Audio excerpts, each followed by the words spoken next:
baby, listen, I'm just saying. We can rule the world, just me and you, if you could talk.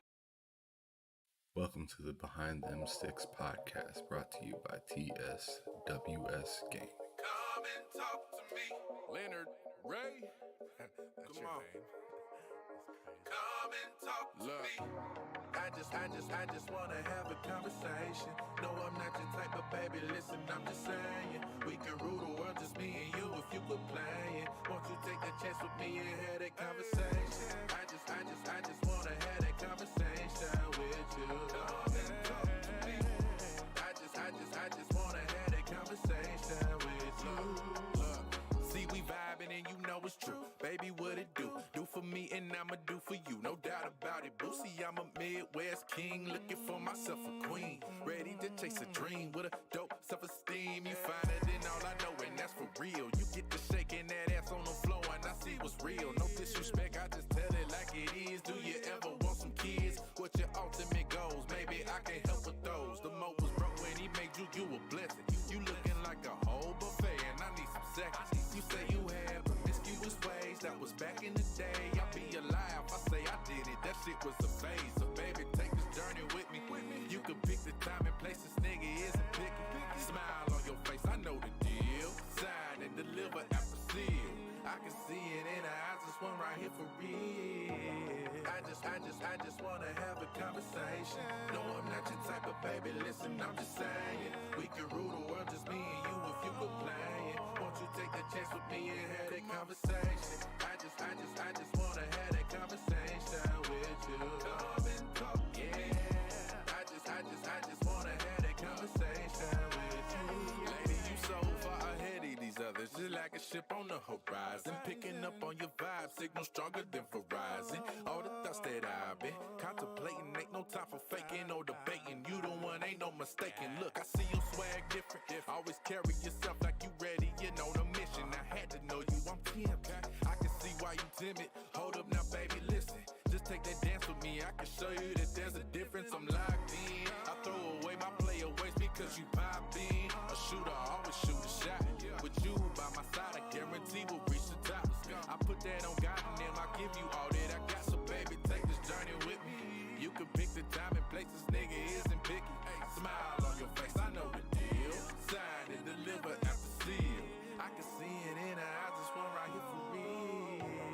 I just wanna have a conversation. No, I'm not your type of baby, listen, I'm just saying. We can rule the world, just me and you, if you could play it. Won't you take a chance with me and have that conversation? I just wanna have that conversation with you. Come and talk, yeah. I just wanna have that conversation with you.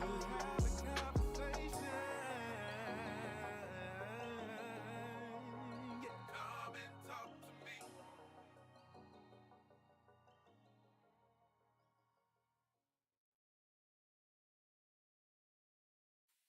Welcome to the Behind Them Sticks podcast, brought to you by TSWS Gaming. Come and talk to me, Lennard Ray. Come on. Come and talk to me. I just wanna have a conversation. No, I'm not. What is up, everybody? Welcome to another fantastic episode of Behind Them Sticks with your boy Ham Solo 05 Gaming here with you today on the TSWS Gaming YouTube channel. I have an awesome guest with me today, or actually, it's a different day where she's at right now. It's not future. Thursday. Too big. I see you in the chat. What's up, brother? Oh man, so like he always likes to tell me good afternoon when it's like late at night here because he lives in Hawaii. I live in Midwest of the United States, so Iowa. But you live in another day. Day in the future. Welcome, RedDeadPanda, all the way out in Australia, right? No, it's not Australia. I thought it was Australia. What the hell is wrong with me? But Australia is our neighbor. New Zealand. So think of Middle Earth. Man, I'm in New Zealand. I hear the accent. I lose it. I lose it. I'm never sure if it's New Zealand or Australia. Every time I say somebody's from New Zealand, they say I'm from Australia. Every time I say they're from Australia, they say they're from New Zealand. I get it wrong every goddamn time. That's okay. That is okay. Yeah. So It you happens. are I'll forgive you. So you're what they call Kiwis and Yes, I'm a whatnot. Kiwi. Yeah, Oh, I'm a Kiwi. gotcha. So how is it going this evening for me? And I'm guessing it's morning for you. No, it's 5 p.m. in the afternoon for me. Fuck, that's how On late it Friday- is over there. Friday- That's insane. Friday, so tomorrow, very shortly, it's going to be Saturday. Yeah. Jeez Louise, we are just like living in a totally different, we're living time in a zone. different world. Yeah. We're in a different world. Yeah, over we there. are. We are. Kia ora, Well, too big. Yeah, kia ora. Yeah. So how is it? How's it all going? Let me know what's going down over there. Nothing much. The future is great. There's rain in your future coming. No. Things are good. I've just finished work, so just kind of settling in for the night. I've turned my Xbox on, just done an update, and gonna after this settle in for the night and play some video games. That's really about it. My week's been really busy. It's Friday, so I'm glad it's the weekend tomorrow, and just kind of chilling, enjoying the fact that work is over, and I'm gonna get to see my sister later tonight. Who also games with me. She and I game quite a lot together. There you go. That's awesome. What are you guys going to be playing? What's the game that you chose? We usually play together. We try and do co-op games. Other times we just play single player games, but in the same party. I think the most recent one we've been playing is just Destiny 2. And I'm trying to get her to finish the Halo games all co-op with me. So we're currently going through Halo 2.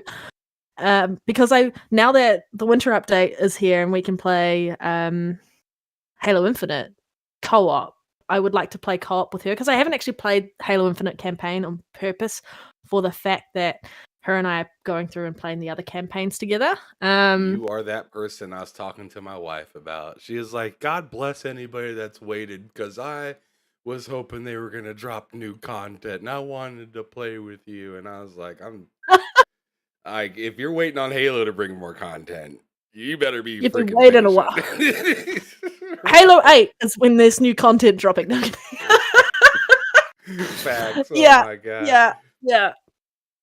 No, but I've been playing video games with her my whole life. Like we used to play Fable together co-op, a lot of racing games together co-op.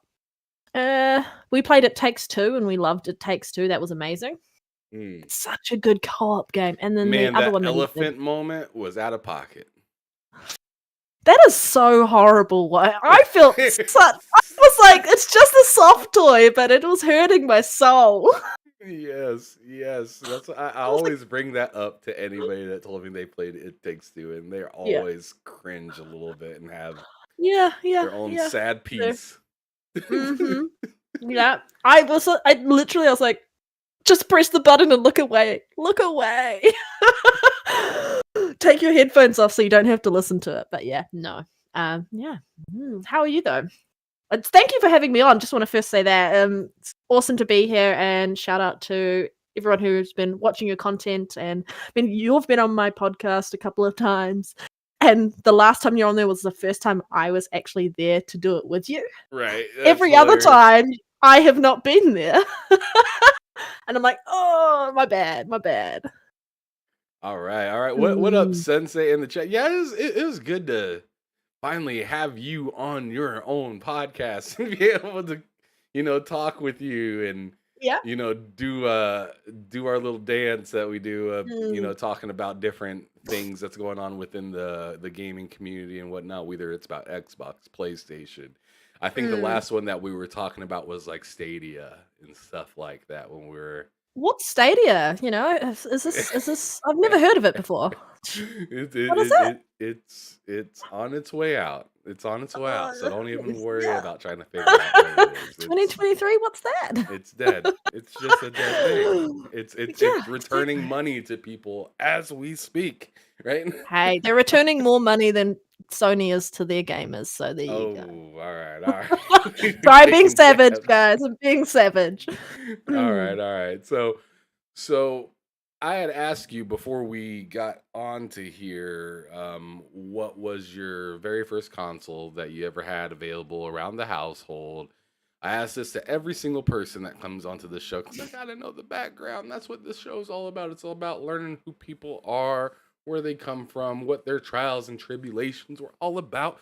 And you told me that the very first console that I believe you said you had in your household was the Nintendo Entertainment System. Yep, Is that correct? Am I correct in that statement, ma'am? you are correct. Yes, yeah. My parents.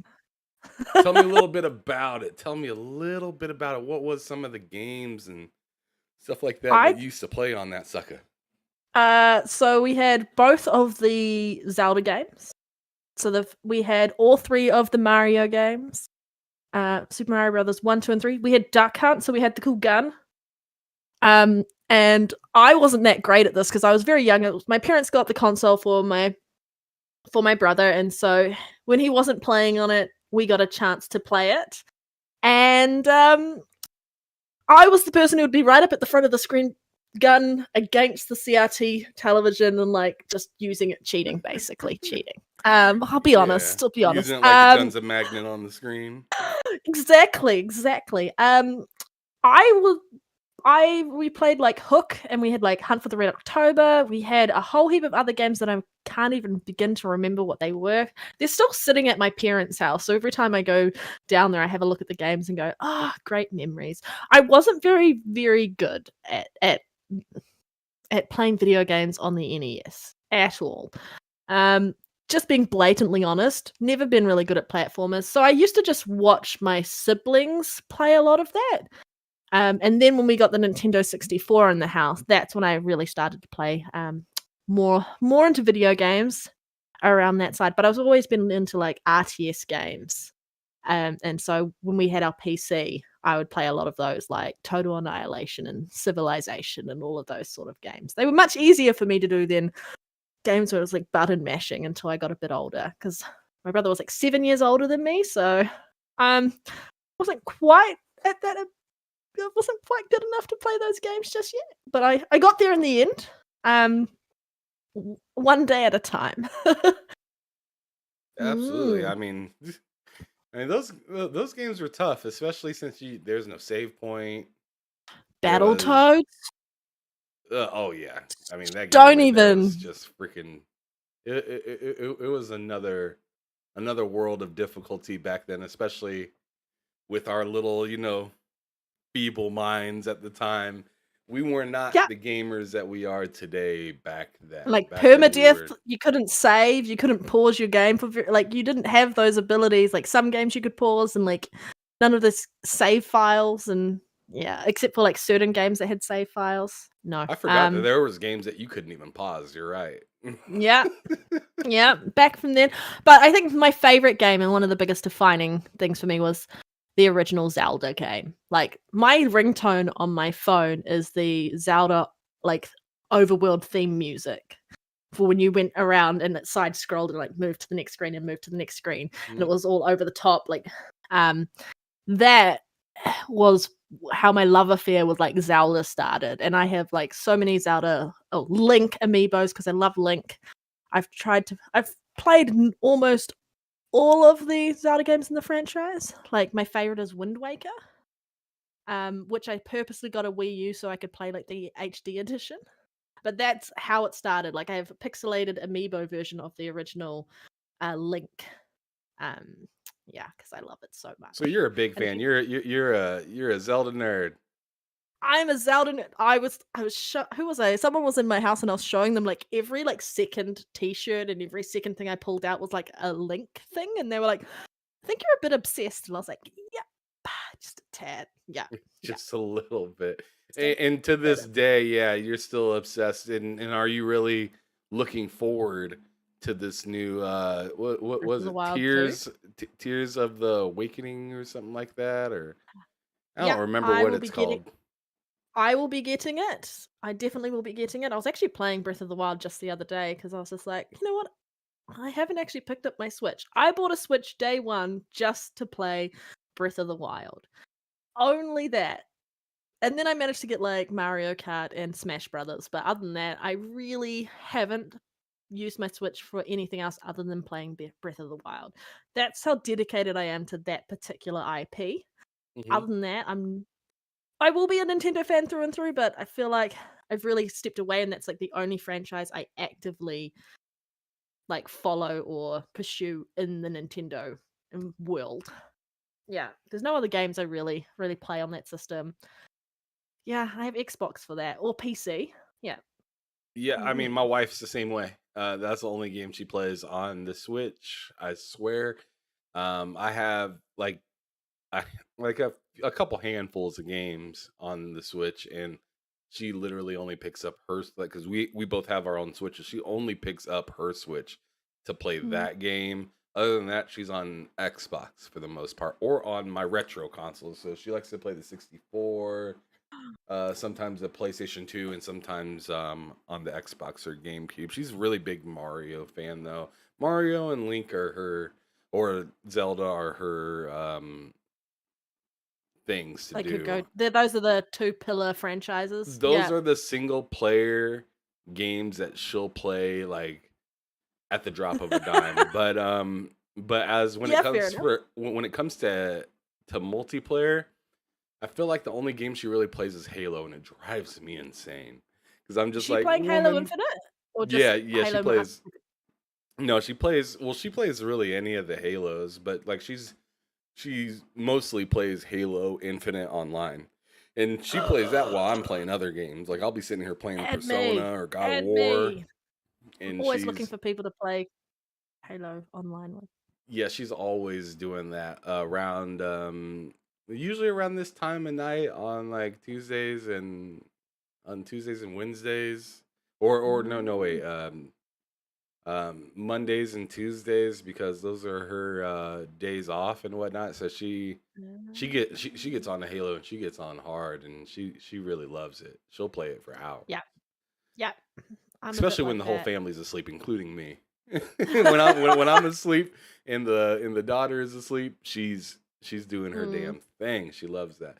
But I appreciate everybody for coming out today. Make sure you guys hit that like button, share this out so other people can check out this show with Red Dead Panda today.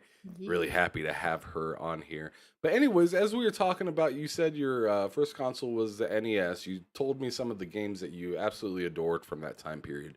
Let's move it a little bit forward. I'm kind of curious, like what else? Because like, so the NES, in my opinion, and it's probably the same for me. Like Sega was something I love to this day, and I grew up having, and it was the first console that I pretty much had.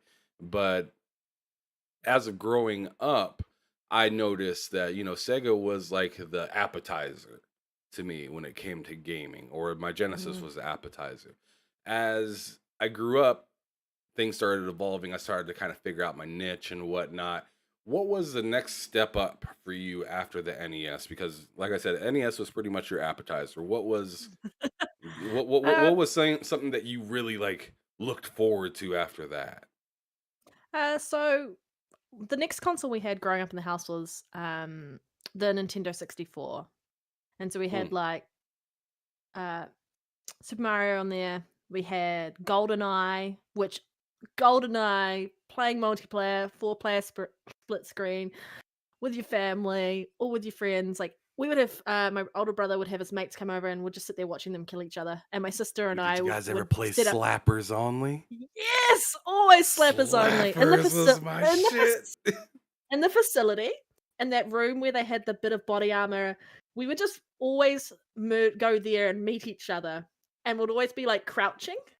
So look, because you know how they never finished the. If you haven't watched it, they released a little documentary about 20 minutes long onto YouTube about how this game came about, and they talked about how they didn't have time to do the animations for crouching, so that's why you always look like you were just kind of You moving in some kneeling? weird angle. Yeah, like some weird. You like kneeling, but Um, like moving. It was like super yeah, weird. it was sort of funny to watch. So we would be playing that, and it was just like slapping the hell out of each other until someone managed to pick up the body armor, and then the body armor would respawn after a certain period. So it was whoever got the body armor first. So we played that unlimited proximity mines in the library, or you'd be, I'm trying to think of the one where you had like the overwalk and you just chuck them up underneath and someone who was walking across the top would just die. Or people who weren't smart enough to hide in the grates and some of the little I'm trying to think of those little alcoves, and you'd see the like end of their gun pointing out, and you'd just go along and like kill them.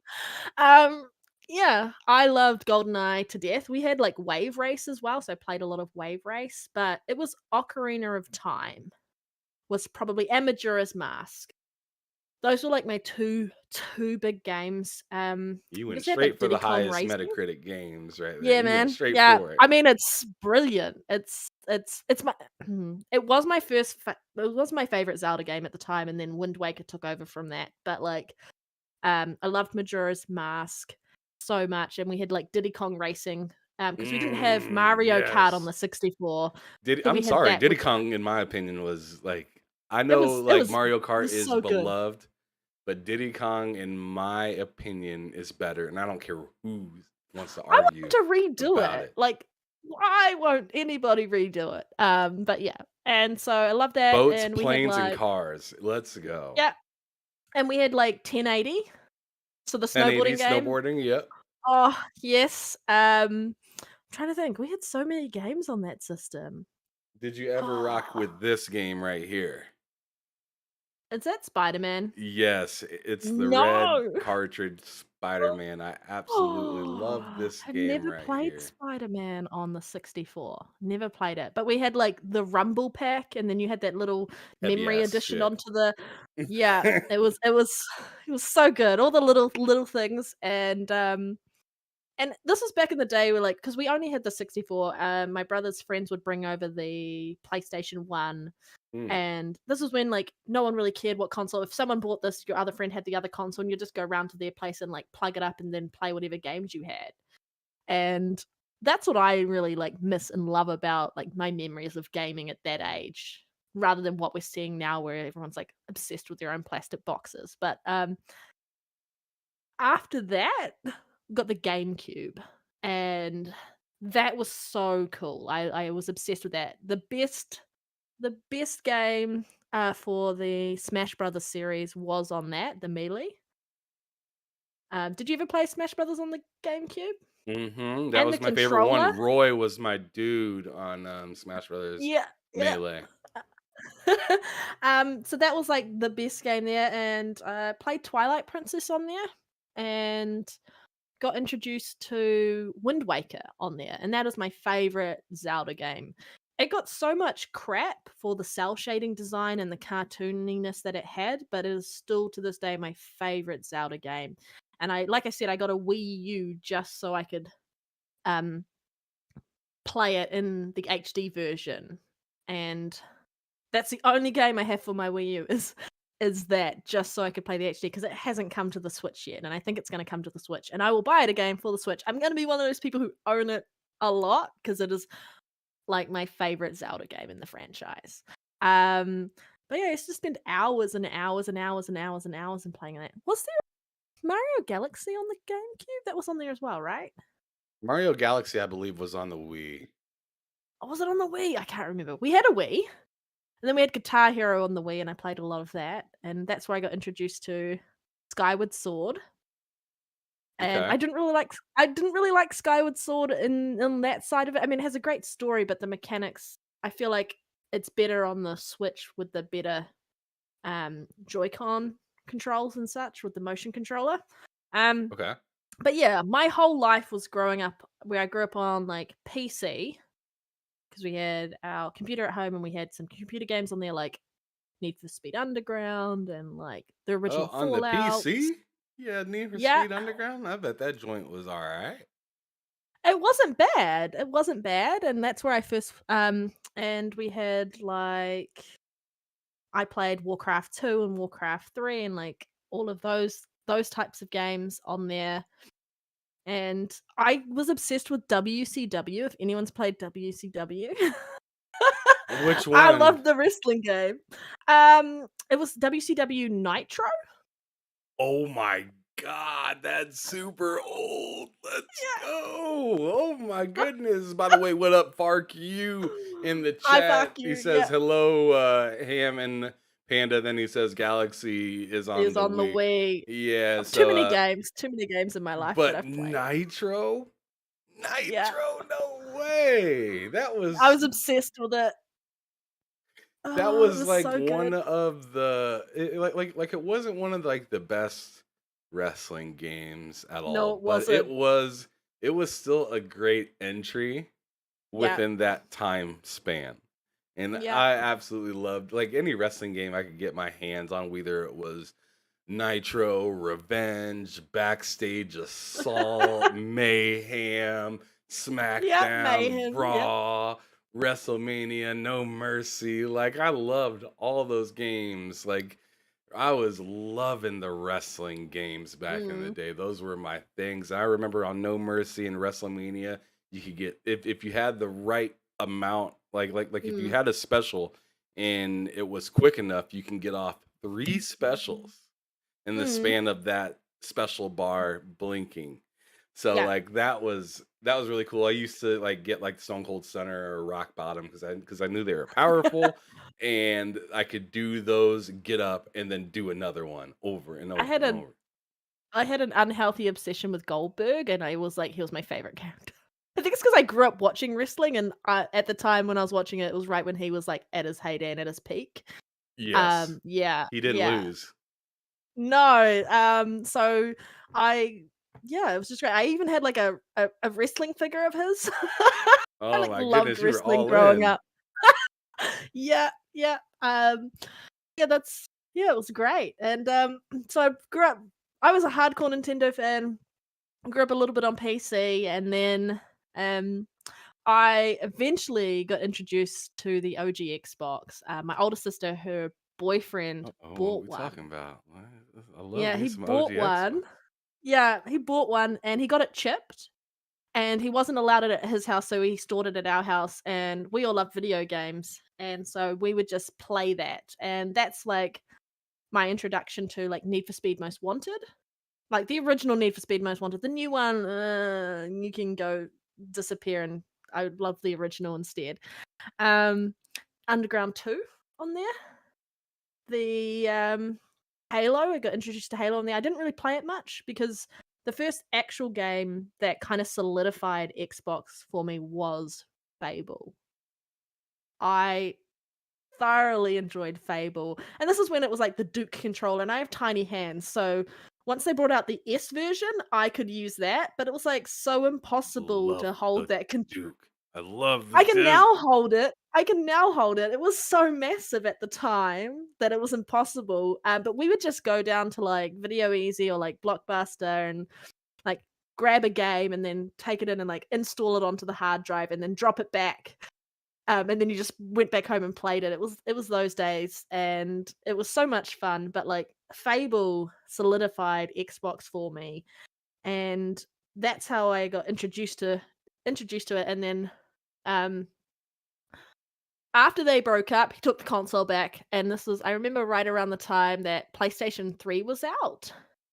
And all I wanted to do was play Fable. And my mum was like, I'm gonna get you guys a PlayStation 3. I'm like, why? I don't want a PlayStation. I just want an Oh, Xbox. damn. Because I was in love with Fable and I wanted to play Fable, and I didn't that's all I wanted to play. And so PlayStation 3 was like a grand here in New Zealand, and the Xbox 360 was like maybe $250 cheaper, or like $300 cheaper than the PlayStation 3. So it was around And six, so $700. yeah. And so my mom's like, "Yeah, I'll get you a PlayStation 3." I'm like, "Get this one, it's cheaper." But we didn't end up getting a PlayStation 3. Yeah, she wanted that Blu-ray. That's what she wanted. Probably. Yeah. And so in the year 2009, my twin, because I have a twin, and she was really nice. And for Christmas, she bought me an Xbox 360. So I'm a little bit late to the 360 generation, but I'm Amazing after friend the right red. there. Yeah, I'm after Fuck. the Red Ring of Death scenario. So Oh I'm not no. getting hit with any of those consoles. And she got me Fable Oh, 2. so you didn't have to deal with that. No, I didn't have to deal with that. Thank goodness. I Lucky probably would have you. cried. Lucky you. You don't have one Um, of the stories that many of us keep. yeah, no. So I got the 360 and I got Fable 2 and I played the hell out of that. And I remember you got Lego Batman and Pure as well with the console. And so that's how I got into the Lego games as well. I'm obsessed with them. I love getting like as much achievements out of them as possible.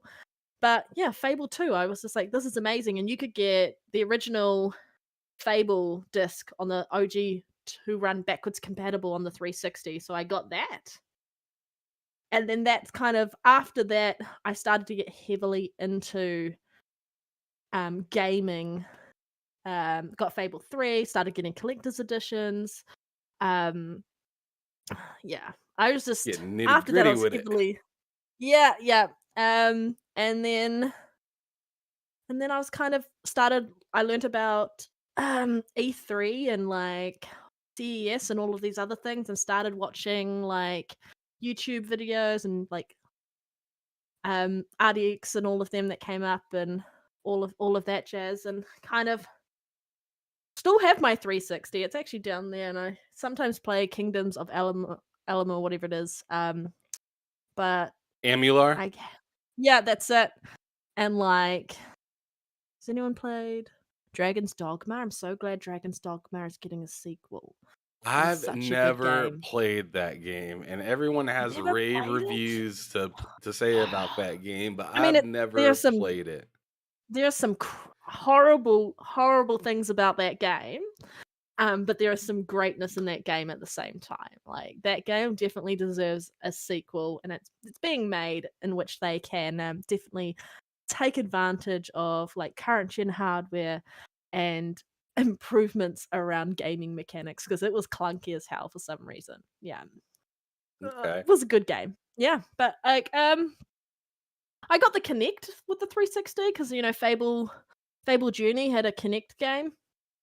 And I love playing Fruit Ninja and all of that jazz, so I was one of those people who bought into a Kinect. It was fun.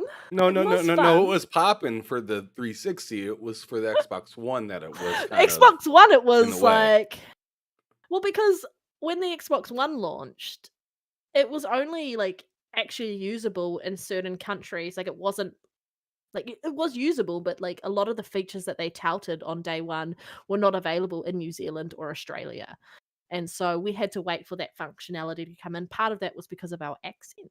So yeah. Oh You man. need to learn Well, to that's speak that. that's not cool. I mean, obviously the accent's been there. They should have did It's something there. about it. It's been I there know. forever. But Yeah, they have. They fixed it though. but shout out to the Mm. chat. Thanks everybody for coming out. Make sure you're sharing this out. FarQ, what up? And let me know, FarQ, what your favorite original Xbox game is, because you said that Fable was your second favorite. I loved Fable. Fable was fantastic. My first favorite Xbox game is hard for me to even think of because the most that I played was pretty much third party games on it. So like NFL Mm. 2K, Midnight Club, um, let's see, Conflict, Desert Storm, Yep. Vietnam, and Back to Baghdad and stuff like that. Like I played a lot of third party stuff on there, but obviously I really enjoyed like Halo was pretty cool, Brute Force back in the day was pretty lit. Fusion Frenzy, I spent a Mm. ridiculous amount of time on with like friends and stuff like that. So there were some first party bangers that I did enjoy, but it was mostly third party games that I played on it. So yeah, Fark you, if you're still here, let me know in the chat what was your first game that you liked. And then 108 Dragons TV Lemon. What is cracking? Good to see you up in here. If you're here, just to let everybody know that is watching, whether it's now or in the future, whenever somebody, if they don't have time to watch it right now, if you're watching it later, 108 Dragons TV is going to be here this next Tuesday on the show. So if you guys want to learn a little bit about him, he's a gentleman in the chat. He has a great podcast that he runs over there. I like to think of him as Mr. E3 because he knows the ins and outs and what to do when you get there and stuff like that. And he knows a bunch of people from there and stuff. So really cool gentleman. But anyways, let's get back to RedDeadPanda because that's what this show today is all about. But Park U says it was Halo for him. I should have knew. I was It gonna was be gonna like, be Halo. fuck you, it would be Halo. Yeah. I've played Halo with you. Yeah, you're pretty good. No I'm pretty doubt. ruthless.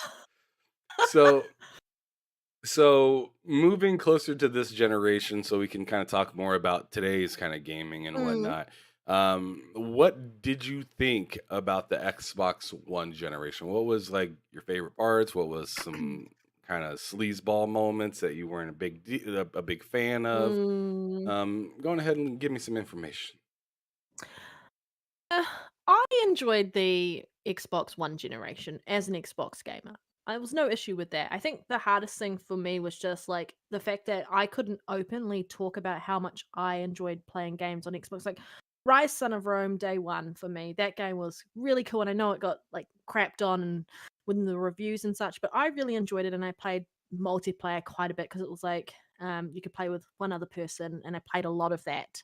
I played Dead Rising 3, loved that game when it came out, and I guess it was just the stigma, like, you couldn't tell people you were a fan of Xbox because I had people who were like fans of PlayStation, and they're like, "Oh, you got an Xbox? Why would you do that?" But it was like, I got it because of the fact that I guess finishing off the 360 generation, knowing what could have been possible heading into the Xbox One generation, and the fact that Fable was still going to be a thing moving forward around Lionhead Studios still being a thing at the time. And I had some friends who were talking about like Fable Legends, and so I played a bit of the beta there. I was really disappointed with the Kinect. I'm not going to lie, I was kind of really disappointed being a day one adopter of that console. The fact that the functionality wasn't available, and then that kind of let me down. But when Phil came on board, and then they got rid of the Kinect as a day one bundle, and they released the backwards compatibility, and I started like playing a lot of games that I'd played on the 360, like Diablo 3, Tomb Raider, and I got the definitive edition for the Xbox One, and you could kind of just see that, and then it was just all the lovingly listening to all the people talking about 1080p makes you a better gamer, and like there was 100p difference in some degree, and I was just like, oh my god, you guys are children. It was just frustrating. You either like games or you don't like games, and you chose to buy this product. I've chosen this product. Doesn't really matter where you choose to play. We're all playing games at the same time anyway. But I kind of got heavily into a lot of listening to that stuff because it just drowned out everything else, and I kind of listened to all the podcasts and just kind of stayed up to date with as much news that was happening at the time. For me, I guess the biggest turning point of that generation was the E3 where they announced the the Scorpio, like the Project Scorpio for the One X. I still have my One X. I don't have my day one Xbox One. I still have my Kinect because they weren't taking that, so I still have my Kinect. But I bought myself a Scorpio edition and definitely noticed it was a lot quieter, a lot smaller, and all the people who were touting the PS4 Pro and then trying to be quiet about it once the One X started really outperforming that. It was just interesting to watch the flip-flop happening in that space, and it made me feel good about the engineering that was happening and what was actually happening in the Xbox space. And like, even though initially Xbox wasn't in a good place at the beginning of the generation and might not have stayed around to the end of the generation if Phil hadn't come up and Satya Nadella hadn't had that conversation and said, what can we do? Should we even be investing in Xbox? Once they kind of doubled down on that investment, that was a huge thing. And I remember, was it the E3 after that? 2017, where they announced the acquisition of like Ninja Theory? That killed me. I was not expecting that at all, considering how many PlayStation gamers just touted Hellblade 1 and how it was a day one release on their console. And then, yes, it came later to Xbox, but once they announced the acquisition of that, the amount of people who turned around and said, oh, Hellblade wasn't that good. I'm like, are you kidding me? We've just listened to how good it is on your console and how we don't have it on ours. And it was just how fickle and hypocritical, like they're just the hypocrisy within their own minds is really entertaining for me to watch. But I played like Crackdown 3 and I played all of those games in that space. I think the hardest thing for me that whole generation was just the announcement of the closure of Lionhead Studios. Oh, that was hard. I loved Lionhead. That was my all-time, like, because I fell in love with Fable 1. They did Fable 2, they did Fable 3. Yeah, they didn't, it was hit and miss with that Connect game, and then they did the Fable Anniversary Edition. So that was my favorite studio of all time. And then it would be BioWare, because, you know, Mass Effect is amazing. Mass Effect 1, 2, and 3, love them to bits. And so, yeah, I became like a day one adopter of certain products, and like I was a day one adopter for the Elite controller, the first Elite controller, day one adopter for the Elite Series 2, and just kind of got heavily involved in our community around just keeping up to date with everything. Yeah. I'm trying to think. Ashtray, hi, you're in the chat. What's up? You're muted, I think. I can't hear you. Yeah, no, I was saying, Ashtray, what's up? Good to have you here, and I'll be having him on the show here in about a week and a half or two, something like that. Really awesome dude that actually does a podcast with RedDeadPanda here. Shameless plug. Fantastic. No, I'm kidding. But yeah, really good bunch of people. And yeah, I mean, that was super sad with them closing down Lionhead and whatnot. It was definitely a questionable thing because everybody was like wondering, and I mean, some people And to when this day still Scalebound wonder. happened? Yeah, exactly. So it's just like, what's the plan, Xbox? What's going on? This is around the time that I started to get real frustrated with Xbox because it was just like, dude, you guys are. It seems like you guys are It's doing more harm disheartening, than eh? good right Yeah. now, and it just was hard to watch and whatnot, and especially as being somebody that was like proud to say, hey, I'm on Xbox and whatnot. All the people that were, PlayStation fans and whatnot were at my neck. You know what I mean? Like, oh, is They it? were ruthless. Are you finally gonna jump on to the to the right console and stuff like that? And it's like, screw you. We'll come back. We'll be good. We'll be good. Leave me alone. I'm good. Like, we're coming back, and Like, here we are. And I mean, I wouldn't say that we came back quite yet, but we are. But I can hear the train coming.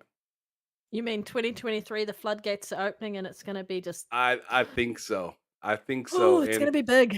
And some people may still knock some of us for saying, it's coming, because that's kind of Xbox's thing. They kind of set themselves up to be looked at as, you guys always say that you're coming, but you never come. The games are going to speak for itself, I think. I think once they're here and once they're here consistently, it's going to be it's going to be a different story. And I think, like, yes, Xbox has done that, and it's been like, you've bought all these studios, where are the games? And it's kind of been a hard wait since 2017, since those announcements of all those studios. But it's happening. It's happening. I just know it's happening. But I mean, PlayStation has done that too, like announcing games with just a logo so many years in advance, and then 5 years later the game releases. But I think the difference between PlayStation is they've consistently delivered at the end of the day, and Xbox has still got to show that they can deliver. And Exactly. some of the games that they have delivered on have been somewhat something to be left, things left to be desired there. But I think they're starting to really fire on all cylinders in that respect. Yeah. You know, But it was hard. something I have to throw out there is I feel like a big piece of it, and you can agree with me or disagree, just let me know, but I feel like a massive piece of Xbox's failures has been based on marketing. 100%. Just marketing their products properly. Like, yo, like you have a game like Grounded coming out and you guys are barely talking about it, but you guys have no problem talking about like nail polish. like you have, you know, these dope like first party like Pentiments coming out. And you're out here talking about and you're out here talking about what is it called? A Plague Tale, which is a fantastic game, but it's not your first party game. It's somebody else's game. It's Asobo's and Focus Entertainment's game, or Focus Interactive or whatnot. It is not your first party game. You need to be shouting from the mountains, from the top of from the rooftops, like Pentiment is coming, and it is only on X. Like you guys should be showing all kinds of little stuff. Like your Twitter, Facebook, Instagram, all that stuff should be busy right now, saying, "Yo, this game is dropping." Yo, Obsidian. This isn't like some.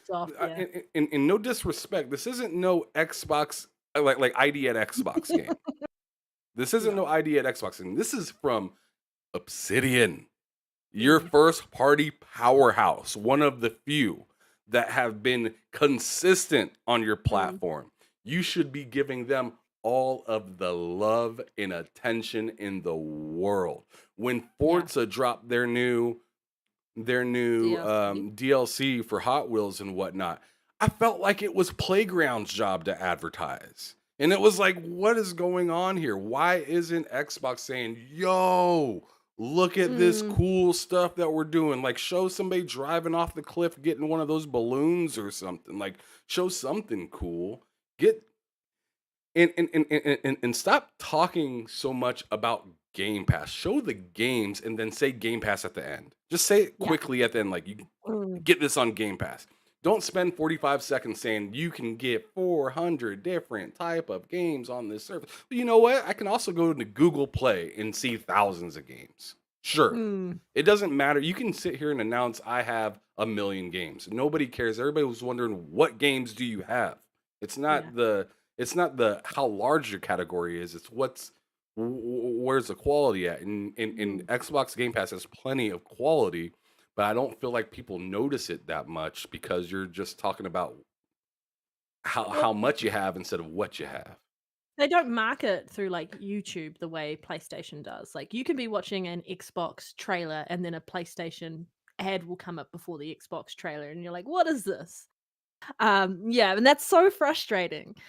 And I think you're 100% right around marketing. And I think they've got such a neat social media presence in the way the team who handles that, and they've always got a bit of jest, like the Halloween stuff with we found these troll comments in our candy this year, and like you could have so much fun with that. Like Obsidian is so good at the Outer Woods 2 trailer where they're like, let's just show you this character that's not even going to be in the game, and we're going to show you this because it looks so cool.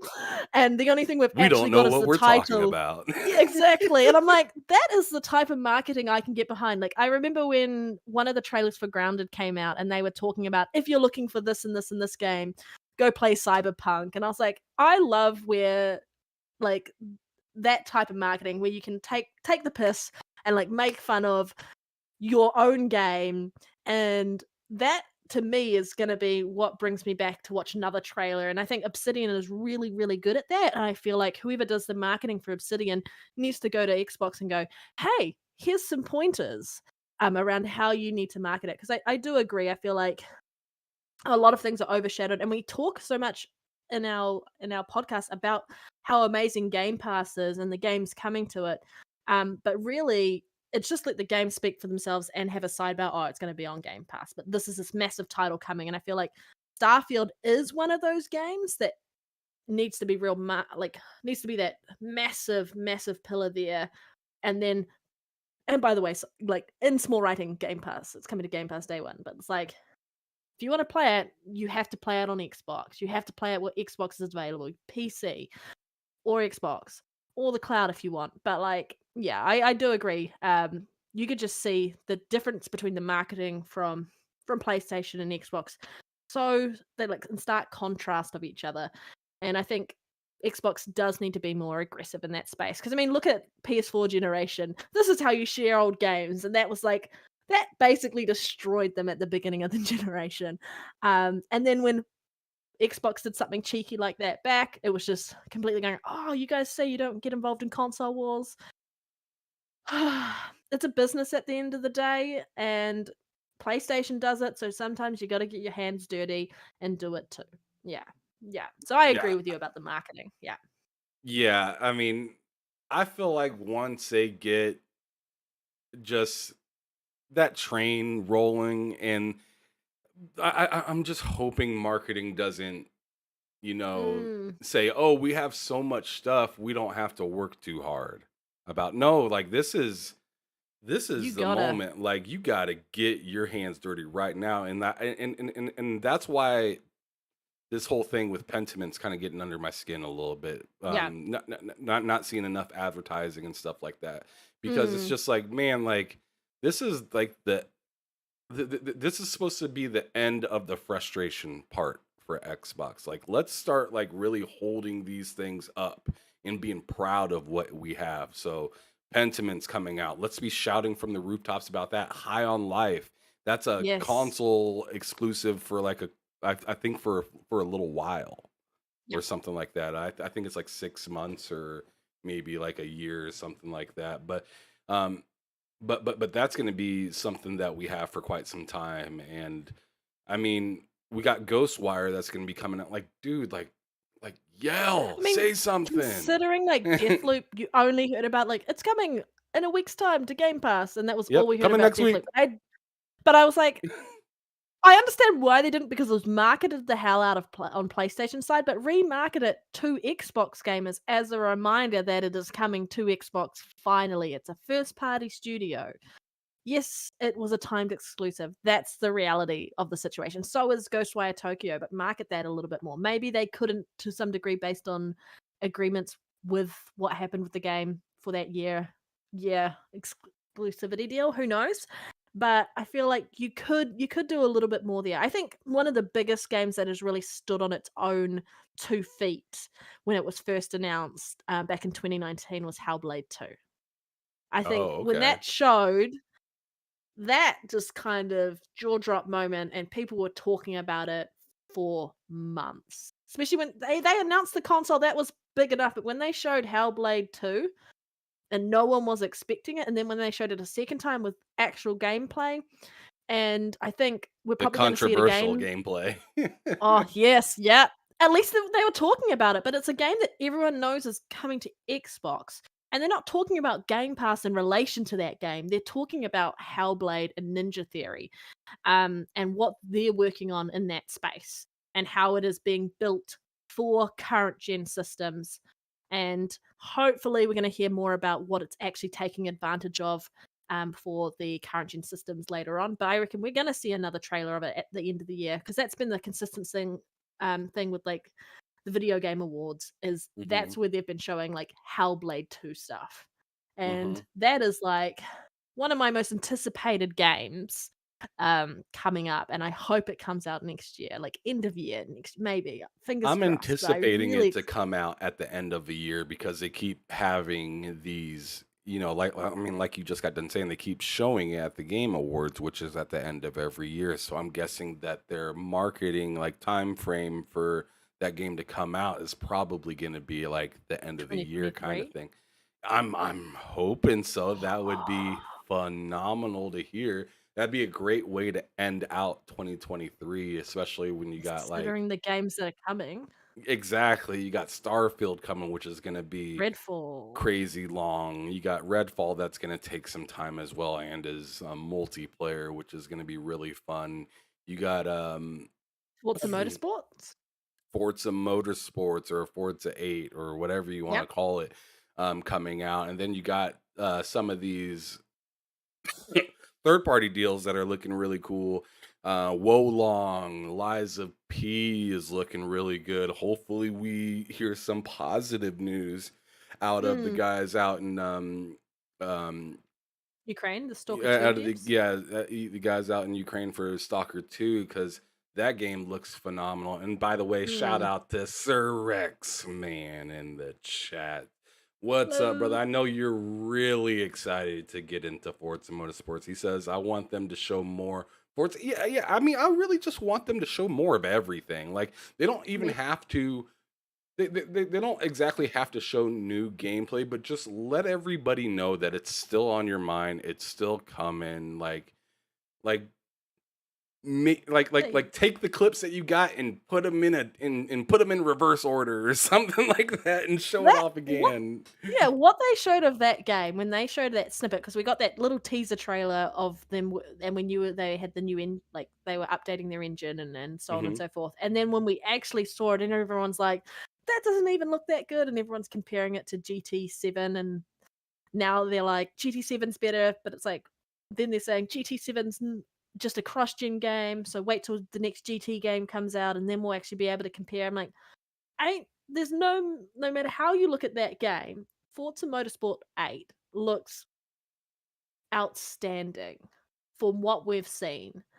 And I think Turn 10 has had a history of just showing what they can do with their engine when it's optimized. And the fact that they have dedicated hardware to kind of optimize it to that hardware specifically is really important. When you've got the Series S, you've got the Series X.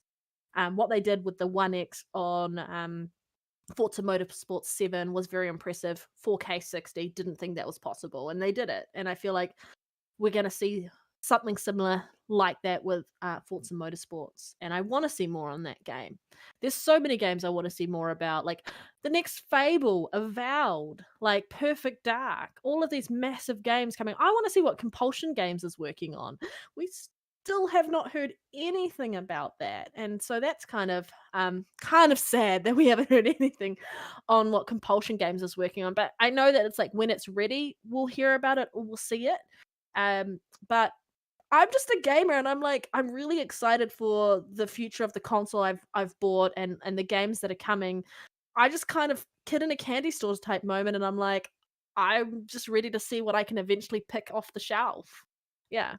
On one end, I understand why Xbox is like really tight knit with their Holding games. Yeah. Yeah. Holding, the games close Cards to close the to the chest. chest. Yeah. Yep. Yeah, exactly. Because they've burnt themselves multiple times in the past, even just this year with announcing, or actually not this year, but like what was it, like last year or something like that, when they announced the date for Starfield. 11 Mm. 11 22. So like they've just recently burnt themselves. I seen like a little clip of somebody talking about, yo, like one of the developers saying like, yo, Fable is actually like in a state of being ready to be shown or something like that, but Xbox isn't allowing us to show anything. And I'm sitting here thinking, like, like on one hand I'm like, what the F? Like, I want to see this game. Just show me something. And then on the other hand, I'm like, Xbox, you done did this before, showing people something and then it not coming out for 3 more years or something like that. So it's like, I'm sure Xbox, as when it comes to advertising, is just nervous. Yeah. They're Because I nervous on think how to roll things out properly without it being delayed, and then they end up with pie on their face again. Yeah, and I mean, like within the last few years, you've had a lot of studios change engines that they're working on. And so they're trying to go with engines that take advantage of more of the the the system's hardware available to them, and so the software has to keep up. So people are moving on to things that they're not familiar with, and so there is learning curves in that space. Or you've got engines that, yeah, they can use them, but you can definitely tell they're a little bit clunky and they couldn't quite get what they were wanting out of it. I mean, for example, I feel like A Plague's Tale is such a beautiful looking game. However, I feel like the engine it was on sort of limited what that game could have potentially been, especially when you're looking at what resolution would be possible, and maybe even a 60 FPS mode. But I think we're going to see a 60 FPS mode on that eventually. They're just going to have to do a lot more optimization in that space and so on and so forth. Eventually, I reckon we'll see that one day. But the pandemic, yeah, was the hardest thing. So many games were delayed. And I'm kind of happy that developers have at least, and publishers and companies have actually been more comfortable allowing these studios to delay their games, understanding that if they ship a broken product, we don't want another Cyberpunk 2077 where everyone's getting refunds, where they're not even selling the game on the PlayStation storefront, sorry. Because that was the hardest thing. Like, as a gamer, I'm sick of how a game releases and they're like, oh, they'll fix it a couple of months later. That's not what we do. If we want to buy a game day one, we expect the game to at least be somewhat representative of exactly what you sold us when you told us about the game. Yeah, And you're not okay with yeah, your buyers saying, I'm putting $20 down, give me the game right now, and I'll pay you later. yeah, If you're yeah, not okay with us saying that, then why would you be okay with saying, here's the game, we'll give you the full rest of price. everything you were looking for in it later? That's the hardest thing, and that's also what's been real hard with Halo as well. But like I'm so over games shipping buggy as hell, and so if the game needs to be delayed, it needs to be delayed. You either want the sales, because word of mouth is a huge thing in our community. And if you're getting bad reviews and people are saying this game is broken as hell, whether or not you're a casual or hardcore gamer, it's eventually going to trickle down to everywhere. Cyberpunk was a huge, massive showing of that. And yes, they've got a revival because of the Netflix. I can never remember Edge what it's Runners. called. Edge Runners, yep. So they've got a bit of a revival in that space. But they're lucky Massive about that. revival. Yeah. Massive revival. If Like they a didn't have that, million concurrent, like what the yeah. what the I mean, hell? I played it day one on my Series X, so I didn't run into all the issues of the people who are playing it on last gen systems. Facts. And so I played it in 60 FPS mode because I couldn't play it in 30. It was just too jittery and made me feel motion sick. So I didn't run into all those issues, but it still was buggy. There were broken quests and all of that, and it was a really good game. Like the bones of it was a really good game, but it needed to be delayed, and they really should have delayed it because it impacted them horrifically. They're starting to come back from that big time, especially around the announcements of what they're planning on doing with The Witcher. I'm looking forward to The Witcher 1 being remade. That's going to be so good because I never got to play it except Me on neither. PC. No, I can't say that I've never got to play it because I own it on Switch. But that's the same reason I'm not playing it, is because I own it on Switch, and I made like I told you, I have two different Switches. I have one for me, his and hers. Oh Right. yeah, that's So smart. exactly, because when I got it, I was like, I don't want to fight over this. And I knew that I was gonna be getting Zelda, and I was just like, I can't get Zelda and then expect to keep this Switch without the lady being like, give me that shit, let me play. And so I went on ahead and got two of them joints, and I was like, you know what, like let me buy a dope, nice long game on Switch. And I bought it on Switch, and then like a week later, at the time, it came to Game Pass, and I was like, fuck me. You talking about The Witcher 3? Yeah. But you haven't played The Witcher 1, the original Witcher? No, I haven't. Well, those are all on PC. 1 and 2. Yeah, The Witcher 2's on 360. Oh, is two on the 360? I didn't know that. Yeah, it's on 360, and I think is it a backwards compatible game? Check in the chat, guys. You guys might know. But that was on the 360, and I played that on the 360, and then I played The Witcher 3. But The Witcher 1, that getting announced for a remake, that's amazing because that Yeah, was clunky as hell and definitely needs a remake. For all those people crying Unreal about, Engine oh, now, 5. yeah, for all the people complaining like now it's okay for a remake, there's a difference between a game that only released on PC was clunky as hell from like 2007 versus a game that's been remastered more than once, and you've paid for it more than once. Yeah, yeah, it's a very big difference between that. Some more than Yeah, twice. yeah, more than twice. Yeah, yeah. They're trying to turn Last of Us It'll be on into the PS6 next. Skyrim. It'll be on. Yeah. They'll be releasing it for the PS1 and the PS2 and the PS3 next, just selling it to everyone who ever owned a PlayStation. My God. Yeah, no. But like I absolutely loved Cyberpunk. It was such a cool game, and it is such a cool game, and it definitely deserves people to play it. But like I just can't be playing games that release in that sort of state anymore. I feel like it's just as a gamer, as a consumer, why would I choose to buy a product in that state? And I think that was a lot of people have had complaints about games in like Vanguard when it first launched last year, and like the states that some Mhm. of these developers are allowing their games to release, like what was it Battlefield 2042, was it 2042 2047, which one was it? I don't know, I didn't play. It's 2042, but you're right. There is a long laundry list of games that have come out, and it's just like Yeah. it's come out, and everybody has this anticipation of this, and it ends up being like 80% of it. And it's just Uh-huh. like, wait a second, you're missing some of the basic stuff in this game. How did you overlook this stuff? Like Battlefield. Matt likes games. One of my buddies that I play with like every night. He's in the chat right now. Mm. And I know he's loving the cyberpunk talk that you just had. He's loving it because he loves that freaking game. But one of his gripes with Battlefield 2042, why is there no scoreboard? Mm. You go to play the game and you're in the middle of battle, you can't check the score. Like Well, how do you what the know? hell? That's about your competitive nature, and like like you need to see that. Like that would frustrate me to no end if I was playing a game like that and I could not see a scoreboard.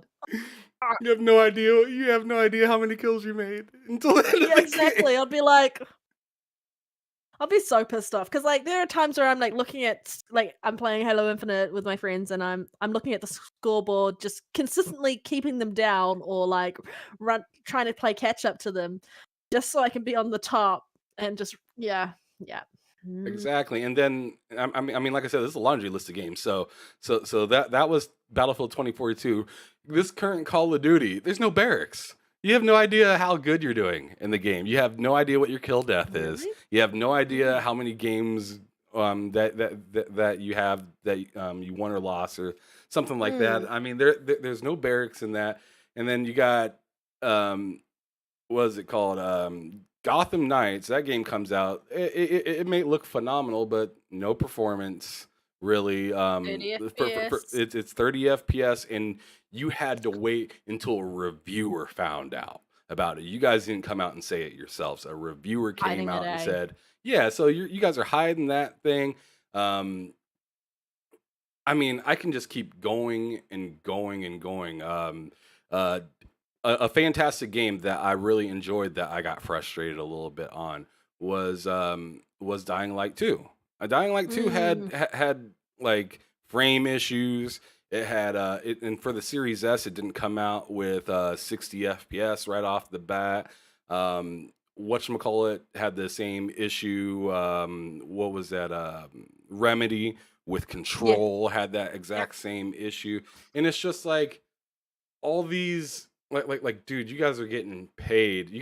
You guys are getting paid. You know what we want, and Crossfire, eh? somehow went. Oh my God, Crossfire! No, Remedy, what the Babylon's fuck were you doing? Fall. Sorry. But yeah. No, like Platinum Games. What are you doing?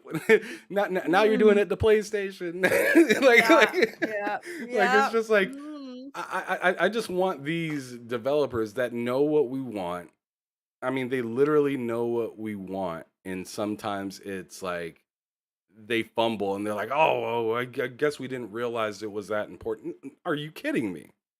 Are you I kidding mean, you me? money had us with like microtransactions, DLC, loot boxes, all of this stuff, and you're like, you don't think it's important to us, considering we're already putting all this other money into your game, that you think we want to get ripped off another way? Mm. Like, mm. Halo, Halo, Halo. Oh my goodness. Like Halo by itself could be just a subject of Oh yeah, just a game coming out unprepared. Like and I've never seen it in my life. A game that I enjoy so much yet get so irritated about. It if I've never had that before. Where it's if just like, man, Nintendo I did that enjoy with playing this game, but I can't play anything that I loved Halo for.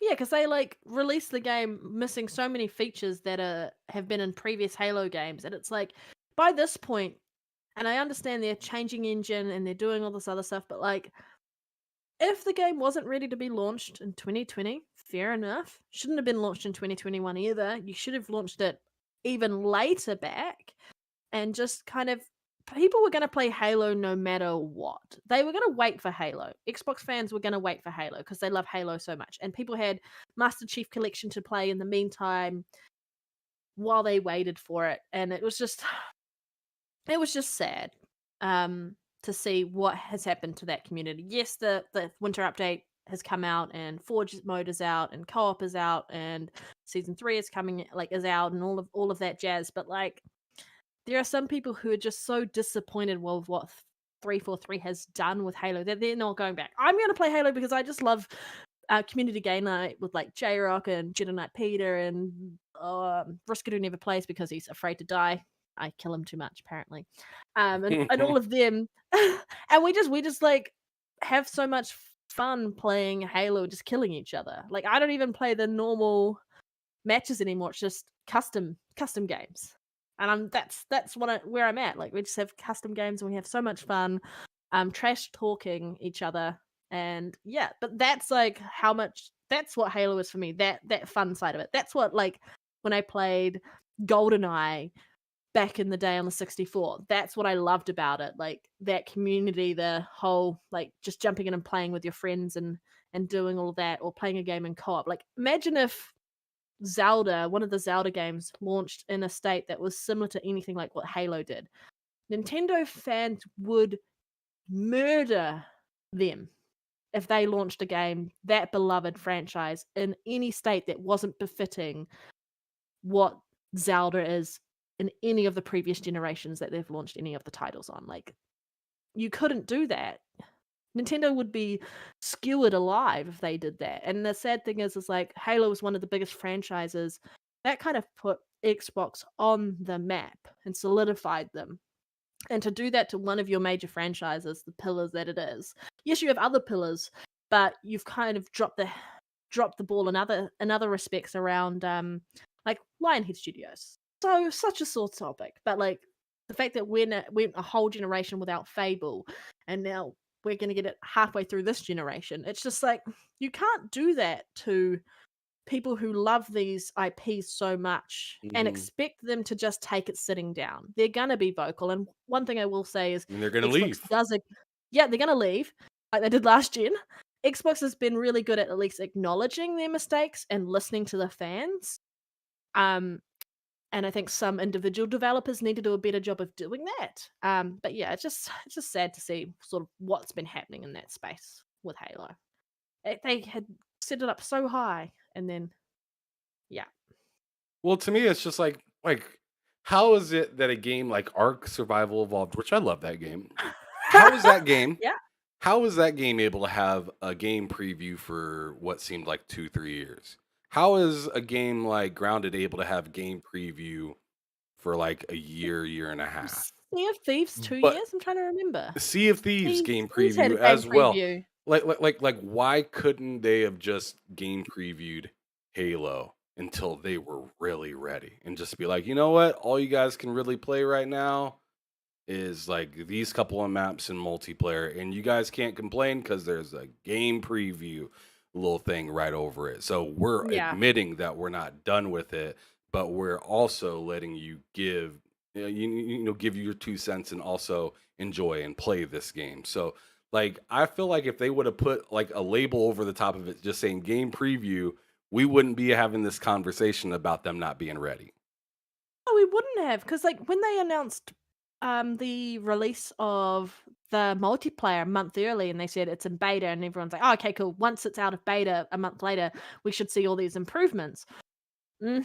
No, we didn't. And that's the thing, is I think they should have just said in preview, like how Forge is still kind of in preview right now, because they're going to still be, people in the community are going to be messing around with it. Yeah. So I think that is, I agree. If they'd said that, we would have much, our expectations around Halo would have been very different to what they are right now. Yeah. Absolutely. Risk it for that biscuit is in the chat. What's up, brother? Good to see you here. We Red Dead Panda was just talking about laying the smacketh down on you It's because in he Halo, and you just plays running Halo off like and a being a punk. 2-year-old. Yeah, he never plays it anymore because he plays it like a 2-year-old. I risk it. The shade you guys are throwing. I mean, was it I love Ashtray? that guy. I love that guy. Yeah. Ashtray's just throwing Elite under a bus, and you over here with Risk It throwing him under a bus. Y'all disrespectful out there, out in the east. Oh, we're That's good that mates. Eastern Good mates. disrespect right there. I love it. I love it.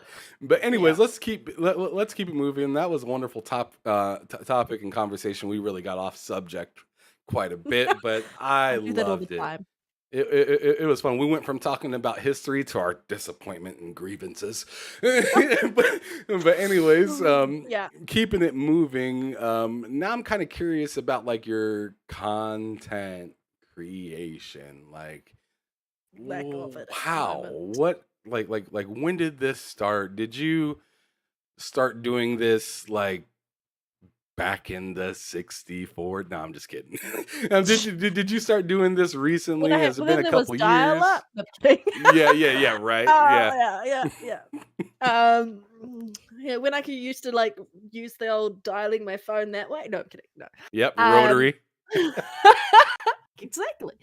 No. I'd been like following a whole heap of podcasts, and I love talking about gaming and keeping on top with what was happening in the gaming community and like all the news. And so if I had friends who were asking about what's happening on PlayStation, what's happening on Xbox, what's happening on Nintendo, they would come and talk to me about it, and I would kind of get them up to scratch on what's happening in that space. And I'll do it in an unbiased way, because I'm like, here are the facts. And I think that's the important thing, is if you're going to talk to people about what's happening within our community, and it's friends that you know and trust, and they're actually asking for advice around what they should do and where they should spend their money, give them the facts and they can make a decision themselves. Obviously, I am a little biased to Xbox and Nintendo and PC. But, that's just that everyone has their own little bias of who they prefer. But I wanted to kind of do something, and I've been wanting to do something for ages, and I ran into Elite in some of the YouTube comments, and then started looking at his content, and like we added each other on Xbox, and we started talking about that, and he was talking about how he wanted to do a podcast. And then he introduced me to the new Legal, and I jumped on and did some talks with him on Mixer when Mixer was a thing. R.I.P. But yeah, R.I.P. Mixer. And then Beam. Originally it was Beam, right? And then it became Mixer. And so after that, we just kind of jumped on to YouTube and started doing that. And I did create I had to change my gamer tag, because it wasn't really YouTube Twitter friendly without getting me harassed a hell of a lot. So I changed that to Red Dead Panda. I love red pandas. I've got my little red panda sitting here. Yeah, Sir X-Man actually commented on it in the chat. I'm not sure if you've seen it or whatnot, but he was like, where did he say that? He said, Small child. damn. Yeah, right here he says, I like the panda hanging from the mic. Yeah, he called it little out red as soon as he panda. seen it. Yeah. And so I jumped onto Twitter and I kind of did my own design for my YouTube. I'm basically ADHD here, and so I'm really bad at getting off my butt and actually putting anything on my YouTube channel. But I have been real busy recently, started dating someone, so I haven't really been on Twitter. The only thing I've really made time Oh. for, yeah, the only thing I've really made time for is my podcast that I do, the Gamers Initiative podcast that I actually do with Ashtray Gaming, and we had him on as a guest a couple of times, and I was actually like, "You're a really cool guy. Do you want to be a permanent guest?" And I spoke to an Elite Gaming Guru about it, and Astra and I just gang up on Elite all the time, and Yes, you so do. yeah, we do. And then kind of got more into the community by meeting, like, Astra introduced me to some of his friends, like Jedi Knight Peter, Risket, and a whole heap of other people within our community. And so they introduced me to Halo. I'd never really played, like, Halo multiplayer. I've never played any of those competitive multiplayer games because they were never my thing. I usually sucked at them, and I did kind of suck at them a little bit. But the custom games, we were running on with, like, hammers and the energy sword and the rockets, and I was like, "Oh my god, this is so much fun!" And then I started actually improving to the point where I give them a run for their money. But yeah, that's kind of, this has been ongoing the last 2 years, I would say now. And yeah, that's kind of how long I've sort of been doing stuff within our community. But yeah, I'm honestly just real slack at the moment. Just lots happening in my space. My job takes a lot of my time because I have to commute into my office and then commute home and all this other jazz. And it's like an hour and a half into the office, an hour and a half home. And so by the time I get home, it's not always a reasonable hour. And and then I just want to play video games sometimes and just talk trash. So Well, you know how speaking that of is? Yeah. talking trash, let me hit the chat real quick because they got some things for you. So, Oh, anyways, yep. Risk It for the Biscuit says she follows me around like a puppy dog, stealing kills. Yeah.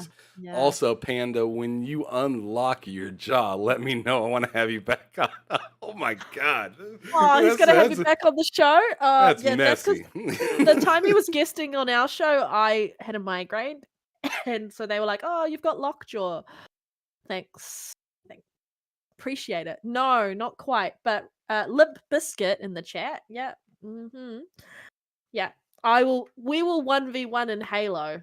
And then see what happens. Then I can't follow you around getting kills, you know. And then Sir X fan in the chat says, I'm still the oldest gamer in the community. Love it. Fark you. YouTube and Xbox Live lets me use my name. How bad was your gamer tag, Panda? Oh my god. Okay. What's the First story off- behind this? First off, oh my god, Astray knows what it is. So does Elite.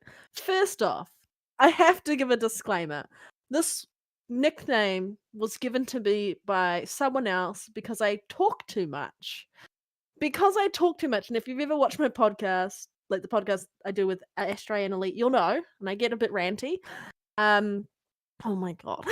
I can't believe it was. And this is why it was Super Flaps. Oh my god. Yeah, it was SUPA and then FLAPZ. FLAPZ, yeah. Yeah. And that is why I was like, if I'm gonna get on Twitter, if I'm gonna get on YouTube, I am not going to have my gamer tag as that, because you can imagine the amount of harassment I got. Oh, it was entertaining when I used to play online, like Got me on gritting my Destiny teeth. with people. Yeah, when I used to play online with people on Destiny, they'll be like, "Hi, Super," like they didn't know what to call me. It was entertaining as hell. Yeah, it was great. I used to have fun. Okay, that name sounds wild, but okay. Or because she was like, "Can you just stop using your super flaps? Like, stop talking." That's how I got the game nickname. I was like, "That's amazing," and I used it for Xbox. It was great. And now it's what you want people to call you. That's fantastic. But Sensei 808 says Crossfire X reminds me of Matt Likes Games because he hates that game. Although I know he really wants 100% that, and he's just capping. He actually loves that game and loves the score for that game too, because it was a crusher at the beginning of the year. And that brings me back to the same conversation we were having earlier. Damn it, is this advertising thing? And I remember they were advertising Crossfire X like it was gonna be a banger at first, and then all of a sudden it just fell Decent. off the map.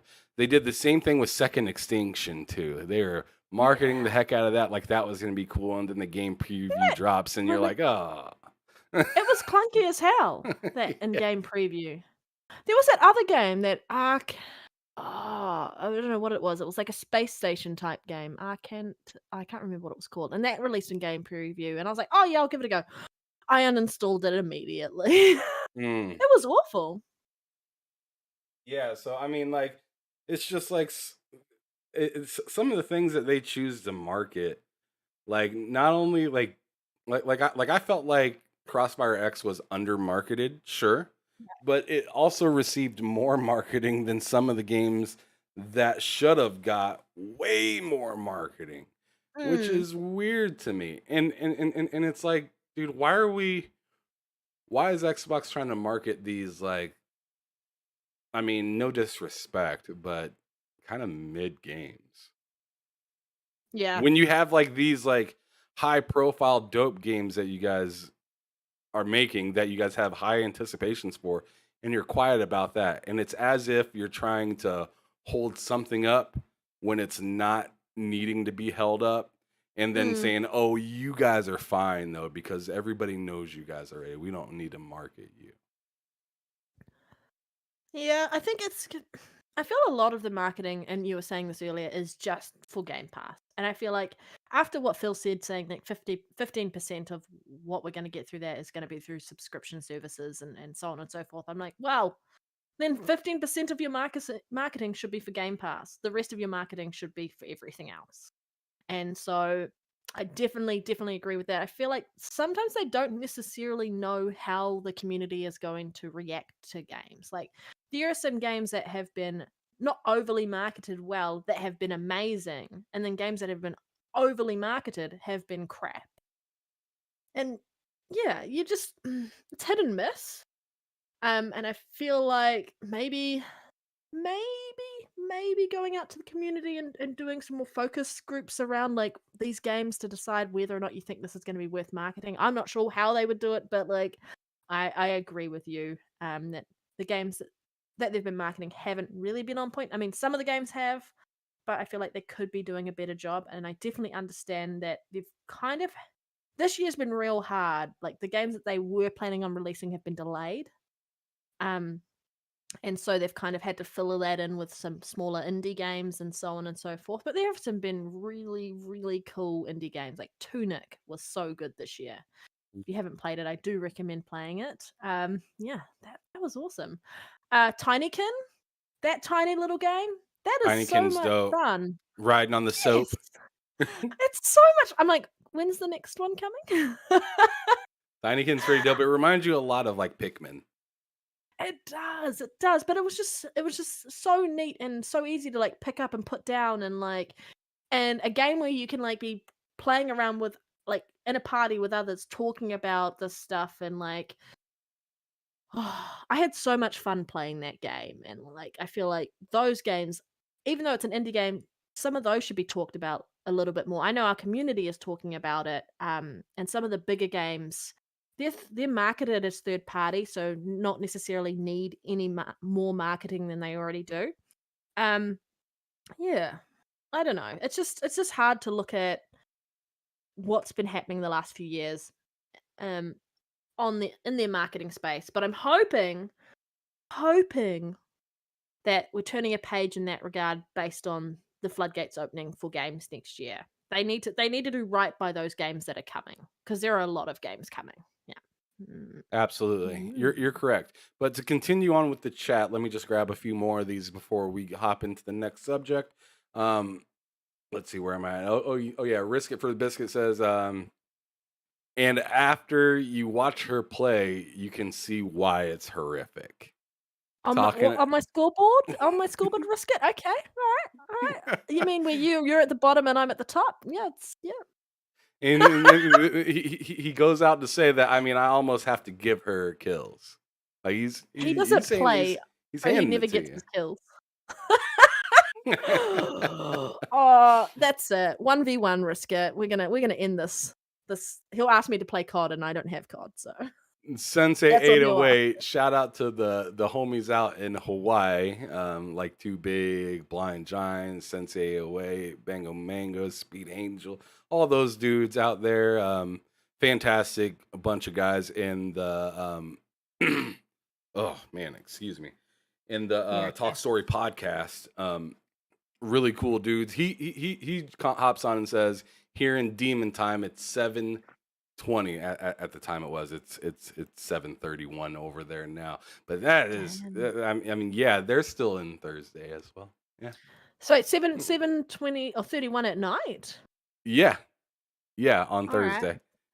Damn, it's 6:31 on Friday evening for me. Damn. That's insane. Yeah. You guys out there in Hawaii are officially in Demon Time, as you said. 23 hours behind. Damn. It's insane. Damn.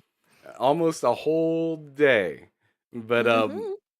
Risk It says, you love me. It's on. I love she talks too much.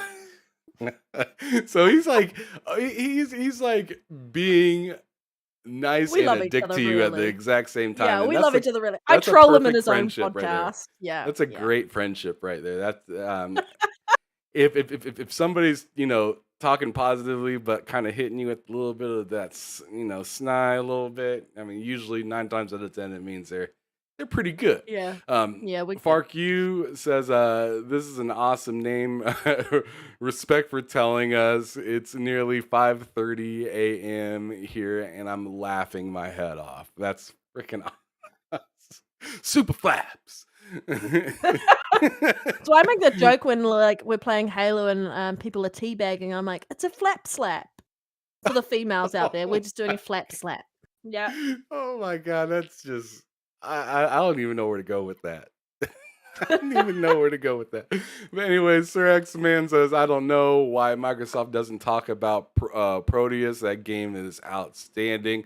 The game that's very similar to like Doom, and you can turn the settings differently from to like looking more like nowadays kind of games, or you can make it look more retro, like some of like the old Dooms and stuff like that. Really cool game. I've been hearing a lot of great things from it. I know Matt likes games, and Hard Days Mike absolutely love that game. Doom isn't really my type of game. That might be a little sacrilegious of me saying, but it just is what it is. I'm more of a slow paced guy, where Doom, it's just like you're in hell and everything's fast I've paced. played a little bit of multiplayer from Doom 2016. I have not played anything else of it because it's not. I mean, the game looks fun, but it's not my game. No, Right. I tried a Right. bit of the campaign, but I was like, yeah, I think I've played more of the OG version that was because I've got that on Game Pass than I have played of the current gen versions or the more recent Oh ones. my god. And then we got Dragonheart Yobi in the chat. He says, great discussion thus far. Thank you so much for joining us, Yobi. My buddy Loke, which is my other the other person that runs this channel with me. Shout out to him. Loke7 out in Africa right now. We like to troll him and tell him that he's really in Texas. But but yeah, he lives out in Mozambique. Shout out to him. He says, "Fat slap me any day." He's out of pocket for that, and I apologize. I apologize for you. Okay, that's okay. He's a That's maniac alright. right now. He's a maniac. But Astray Gaming, Risk It S the male version of It is the male version of Red. I see.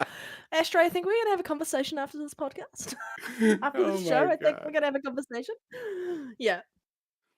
Yeah. Now, Sir X Man says you two can tell.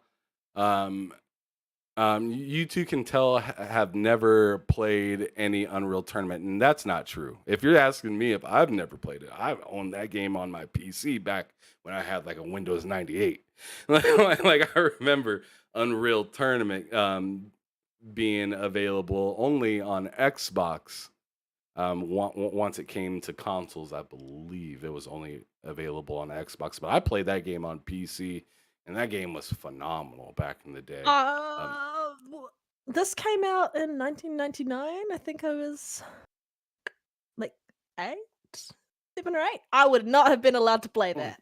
Yeah, it was a ripping and tearing kind of Yeah, wild type of yeah. game. Very Definitely not dope. allowed to play that game. No. Sorry, I've And never then played it.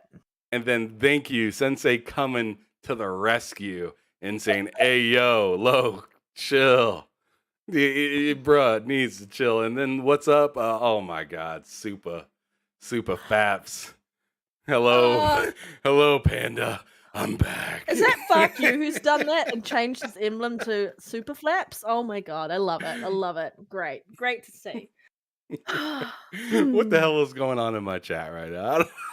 They're just having fun. Yeah, They're they're having doing their fun. damn thing. Yeah, you guys make sure you hit that like button if you haven't already. Share this out to YouTube or whatever social media platforms that you are on. But we are going to keep it moving. It's been a great time so far, sitting here chilling with the Red Dead Panda. But anyways, moving forward, so I want to know throughout all of your history of actually playing. Farq says, "Yeah, it's me." Thought so. Thought so. But anyways, Oh. so out of all this time of playing video games, now content creating for it, meeting all these different people within the gaming community, what do you think is maybe one or a few different things that gaming has taught you throughout your lifetime? It's taught me to have fun and to not give a shit about what other people's think about how you spend your time. Like, I love playing video games. You can go spend your time outside touching grass. I'm gonna be turning on my console playing a video game. I was and it's taught me like that community like is not just about going out and meeting people face to face, but actually meeting people who are like minded. Like I always thought I was a bit odd.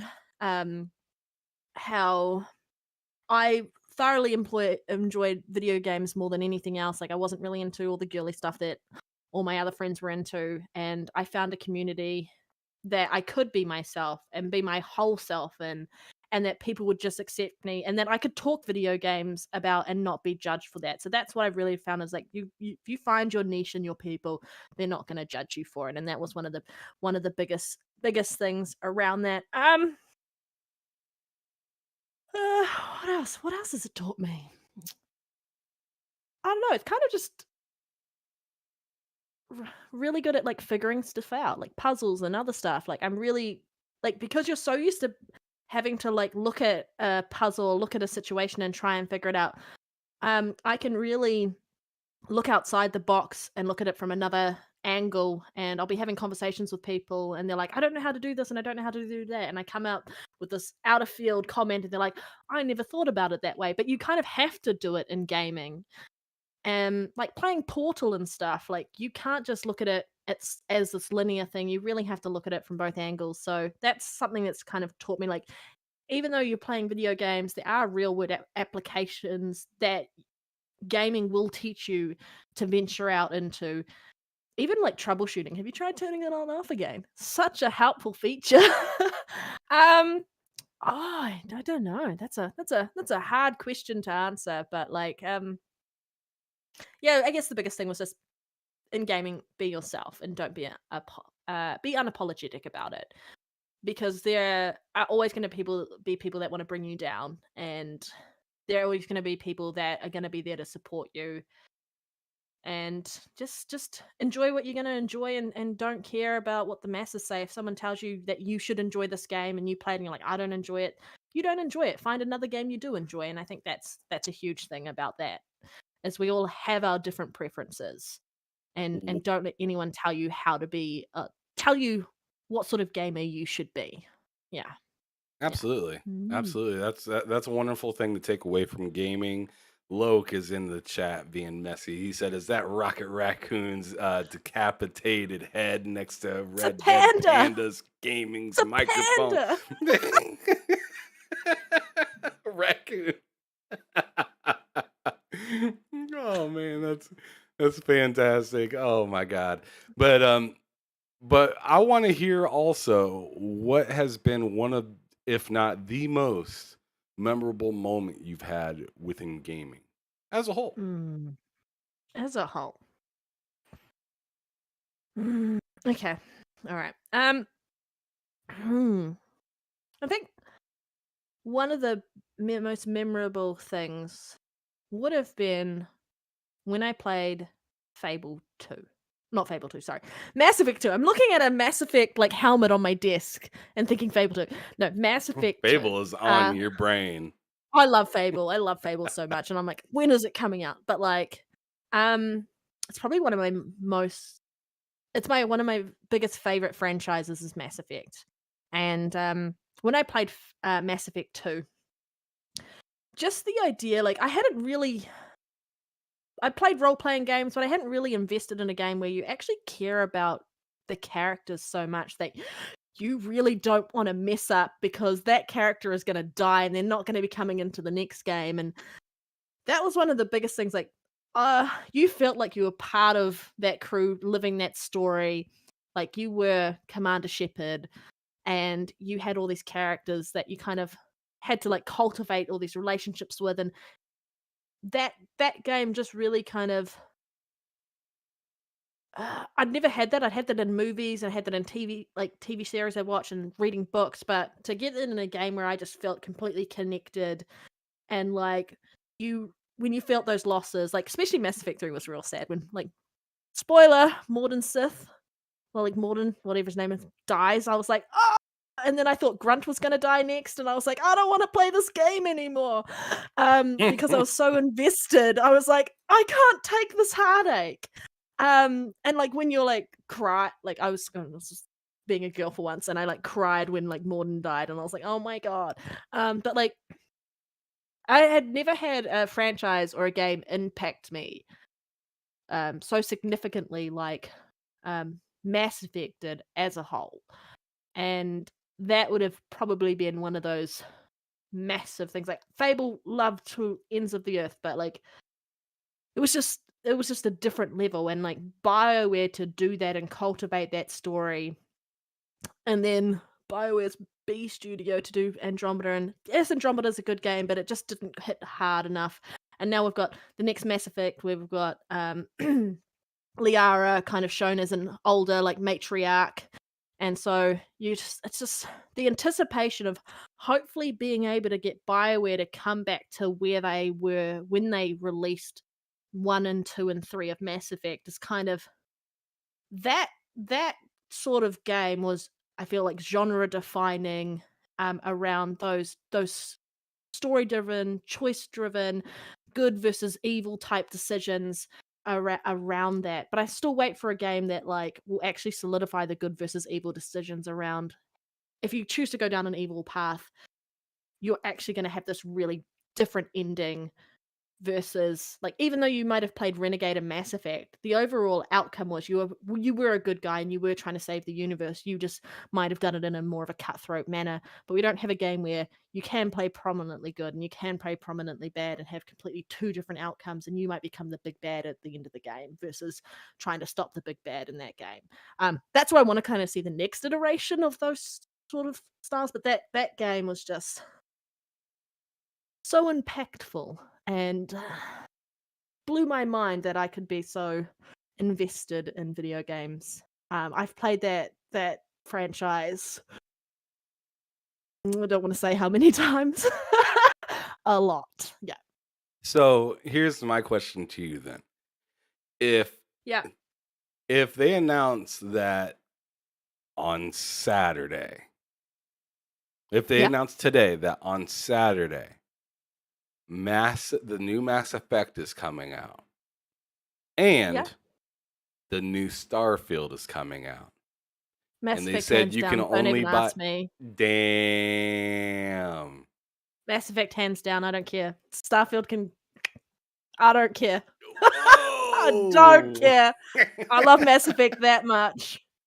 Damn. She said you can just, you can go ahead and throw that in the trash. Yeah, Good. I don't care. It's Mass Effect every day of the week. Do you think there's any way that No. changes like after like you playing Starfield? Because I mean that's an RPG game as well. I mean, So, I'm gonna play Starfield, but I've played Bethesda games.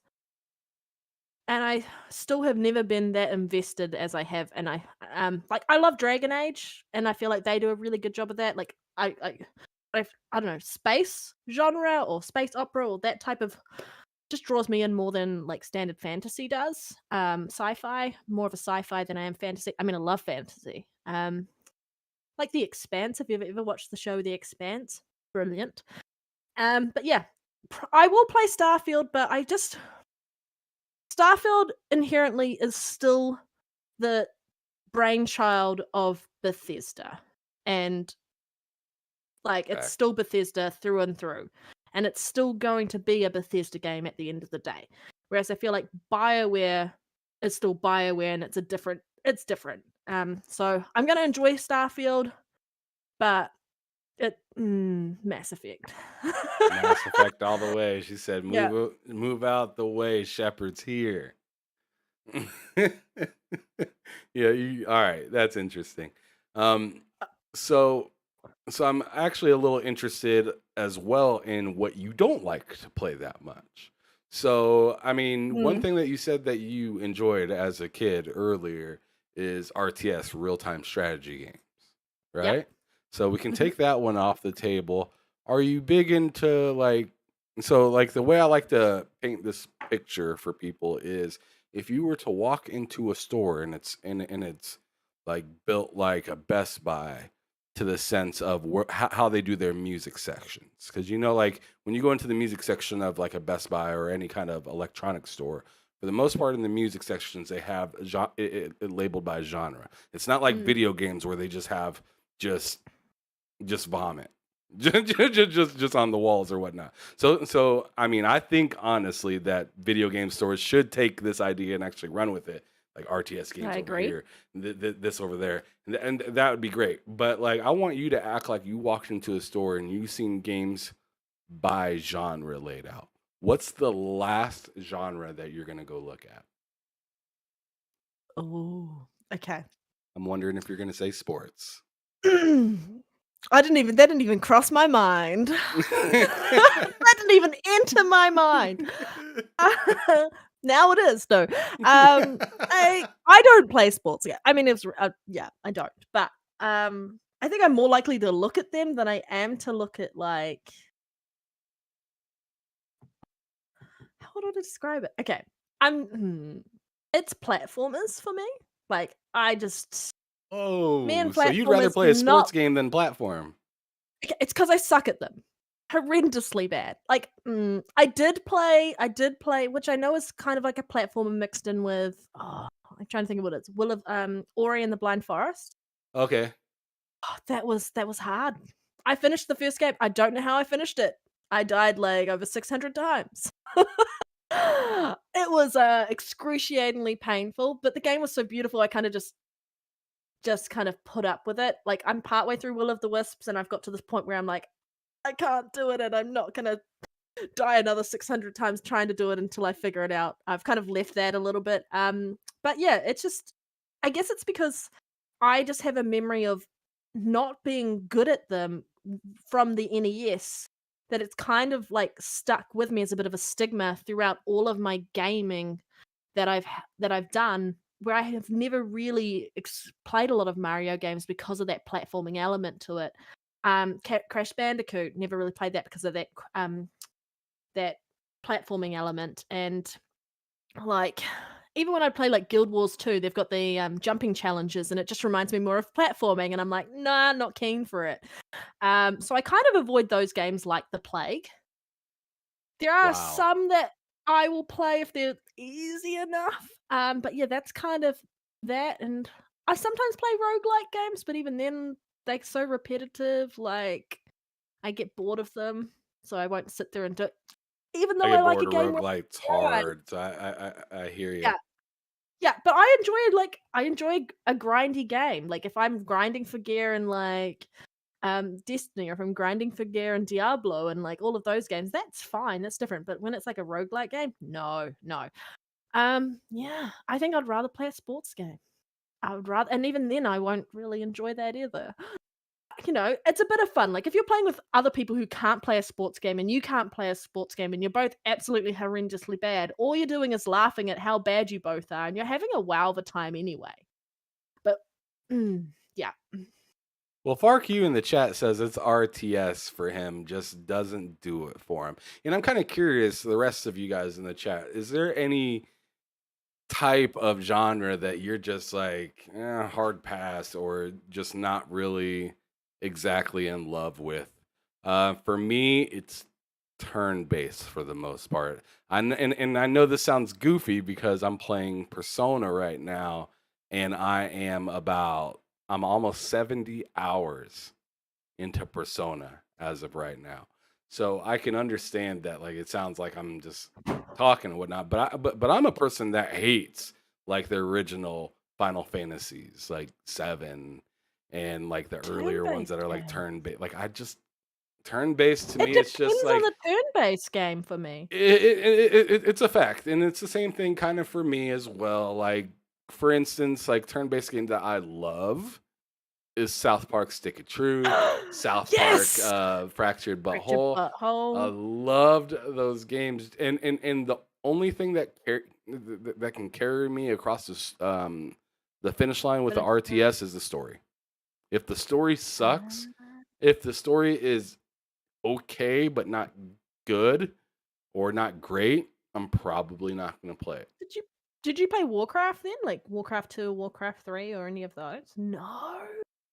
I loved Warcraft 2 and I loved Warcraft 3, and I played a PC game called Total Annihilation, and then they later released a new version of it for the Steam called Planetary Annihilation, and I was obsessed. Like I'd play Civ, and I've played a bit of Halo Wars and Halo Wars 2, but like the tactics games, nah, don't even entertain an idea of tactics with me. I can't stand tactics games. I've tried to play them.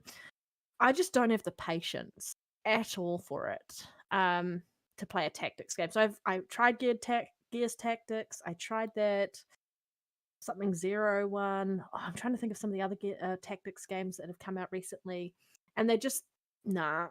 But I like RTS There's that games. Final Fantasy Tactics game. Yeah, there was that Mario Rabbids one tactics game that Ubisoft did, and that wasn't really my cup of tea either. Yeah, and it's just not my cup of tea at all. So definitely understand that. Yeah. Gotcha. All right, so let's keep it moving. We're getting kind of close to the end of the show. I like to keep this around 2 hours. We're about I can talk forever, which you'll find out the hard way. I mean, yeah, I can too, but at the same time, I have a few games I really want to play. So I'm gonna keep it go make dinner not shortly, too crazy. Yeah. So moving forward, I'm just kind of wondering, like in 2023, what are your top games that you're looking for? It doesn't matter the order, like it doesn't need to be like this is the number one or anything like that. Just in general, like what games are you really looking out for this coming year? So hard. Redfall. Really looking forward to Redfall. I am really looking forward to Starfield as well. As much shit as you talked about that, you still looking forward I to will it? play it. Like you Lord. gave me a choice between Mass Effect and Starfield, and if they were coming out at the same time, I will pick Mass Effect. Like it's like when Tomb Raider came out like the same week that was that Fallout 4 came out back in 2013. Okay. Well, no, it was not 2014. Yeah, it's Which one was it? 2015. I can't remember. 2015. No, I'm thinking of Rise of the Tomb Raider, not Shadow. The sequel, right? Where they had a year exclusivity deal, and people were like playing Fallout, and I got like Tomb Raider because I was like, I love the 2013 Tomb Raider. I played the definitive edition on the and such, and then I was like, I'm so keen for that. I was more of a Tomb Raider fan over Fallout. And so Rex-Man's loving hearing that. He's a Tomb Raider stan. I love Tomb Raider, like the new Tomb Raider games. So good. And I think for me, I guess we talked about this earlier, but fingers crossed that we hear Hellblade is coming out next year. Hellblade 2. That is my most anticipated game at the moment because it's more likely to be released before Fable or before Avowed. And I love RPG games. Like I did the Xbox 2020 type celebration thing and like my top 5 games genres. The top 5 games, every single one of them was an RPG. And I was like, oh, I guess I have a genre that I tend to play a lot more than anything else. And it was just RPGs. So yeah, I think it's just I'm also looking forward to Forza Motorsports because I haven't really played a lot of Forza Motorsports. I've played more of the Horizon series, which I absolutely love. But I am keen to play this one big time because I really just want to see what the Xbox Series X can actually do. And that's what I'm really excited about. And that's what I'm excited about for all of those first-party games that are coming out. I'm excited for third-party games as well. There's plenty of indie games that are coming that I'm really keen to play. But yeah, my most anticipated game, and I really want it to come out next year. Fingers crossed, is Hellblade 2. That's my highlight of next year. Over Starfield. Sadly, over Starfield, I'm more hyped for Hellblade 2 just because I don't That's know. There's not a something crazy about thing the to hear, game. though. That's not The crazy. music, when we heard the music, like everything about that game is just very gritty, very dark, very I don't know. I just want to dive into it and just ignore the rest of the world while I play Hellblade. Yeah. The stress in that game looks yummy. There you go. There you go. All right, so Farky says 2 hours, please. Just let Panda talk and play games, Ham. Thanks to you both. Really enjoying the interview and well worth staying up this late for. Appreciate Thank it, you. Fark. I appreciate you coming in. I appreciate you coming in with that shade account. that was He always does phenomenal. that. He's like, He- my left nut is sometimes what he comes in with, and I'm Yeah. just like, I love him. I love him to bits. It's so That's good. one of the first times I've ever seen him on my show when he was like that left nut one. And I was just like, who the fuck is this? Like, that's who I was thinking. And then somebody like that was like on my panel had to let me know that was Sparky. I was like, oh, I know that motherfucker. Yeah, exactly. Yeah, That asshole's 100%. coming in here with all these crazy ass names. He's a good guy. Yeah. Yeah, it's definitely good to see him and whatnot.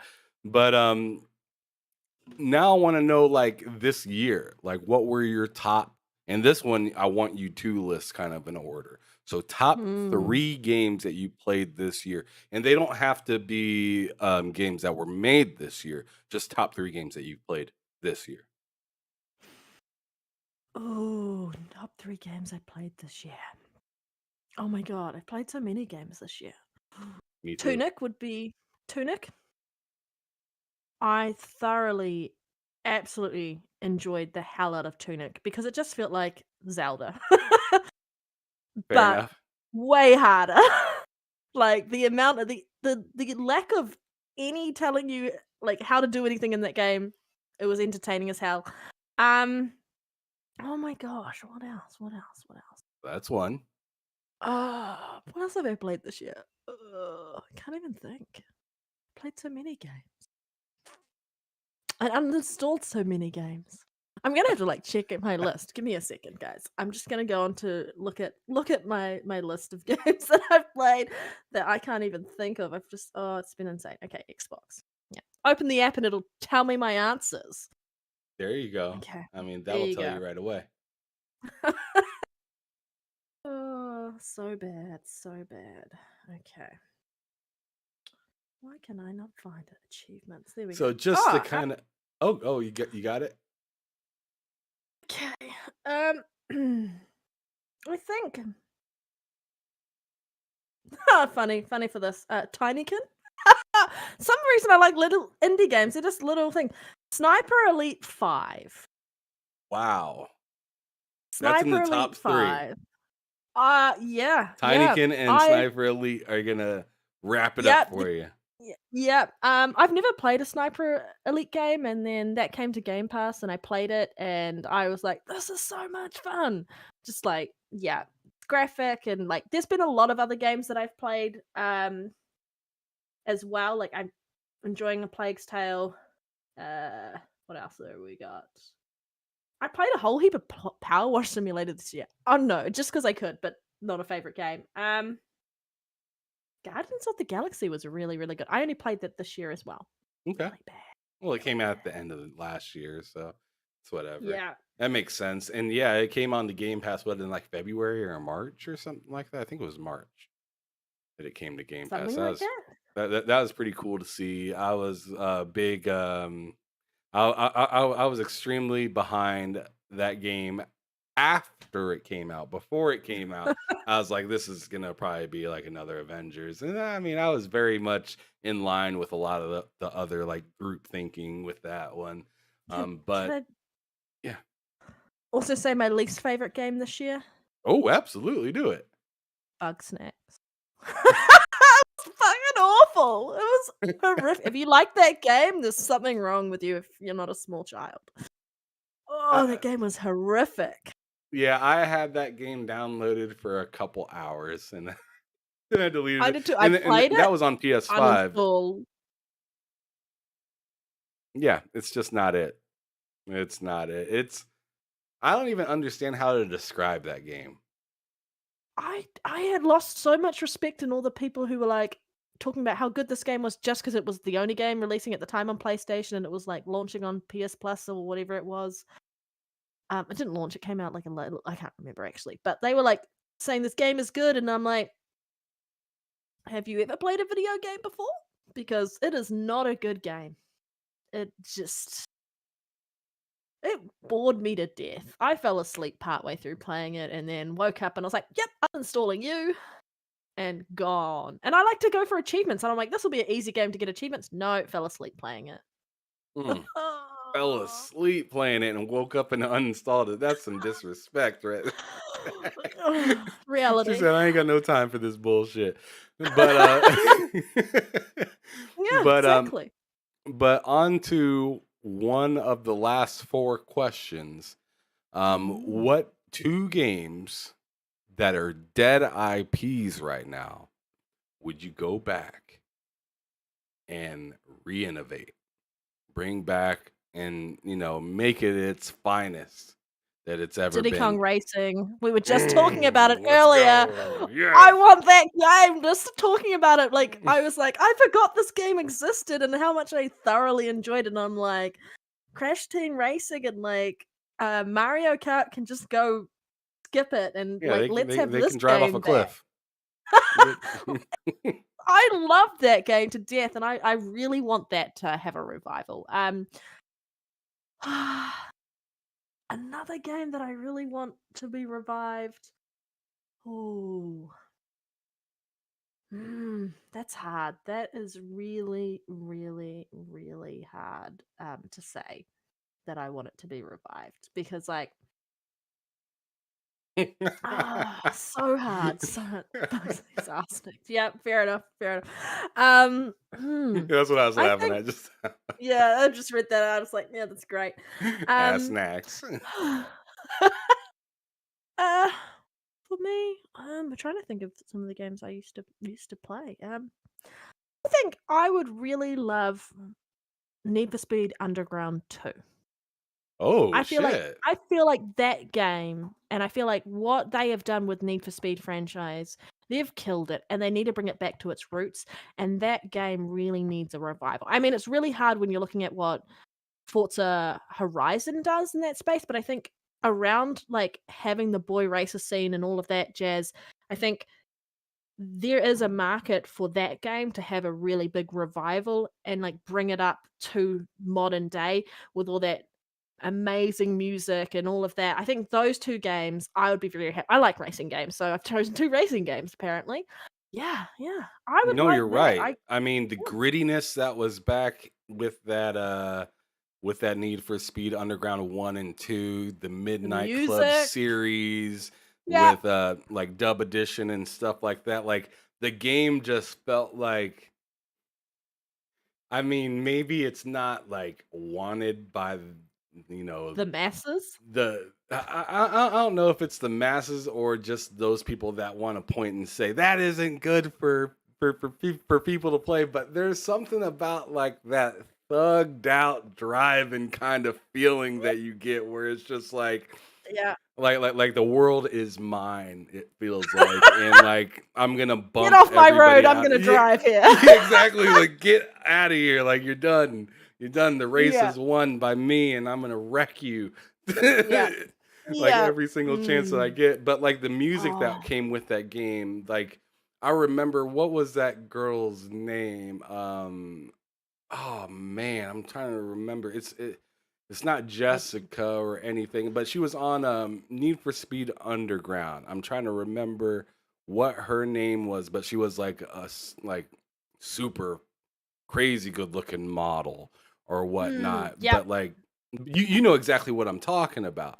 Yep. Like that woman was on there, and I remember being like, being a young boy, being like, ah man, she look good. I'm finna go out and win I'll this sit here and race, play here for baby. hours. Yeah, I'm finna win this race. Like, let's go. I want to see some more of you in a cutscene or something. Like, what's going on here? I was Yeah. also the kind of nasty boy to play like Leisure Suit Larry and shit like that back in the day too. So I mean, like, I was like your typical inappropriate teenager back in those days. But but yeah, like there's just something about that like culture that's I s- already pretty enticing. And 'cause- if you're a person, you know the difference between good and bad. And as much as the world likes to tell you that, like, oh, we don't know, no, you know when something's mm, like appropriate or inappropriate, and to be able to put that into a video game, because I mean, there's so many different crazy shows that are like wildly inappropriate to the point where you're just like who I mean, greenlit this shit? like like the movies Fast and the Furious, like everyone who played like the Need for Thank you, Speed games, Sensei. Brooke we're Burke. watching, we're watching, and we're watching the Fast and the Furious movies because they loved Need for Speed so much, and I feel like Need for Speed has just completely lost touch with what made it great in the first place. So, Yeah. with that being said, how do you feel that like do you think Unbound will be a re-entry into the underground kind of scene again, or do you feel like that's going to be like a big miss? Because everyone's really hyped about Unbound, and we're talking about that grittiness and whatnot. That I game think looks pretty damn gritty. I ain't gonna it lie.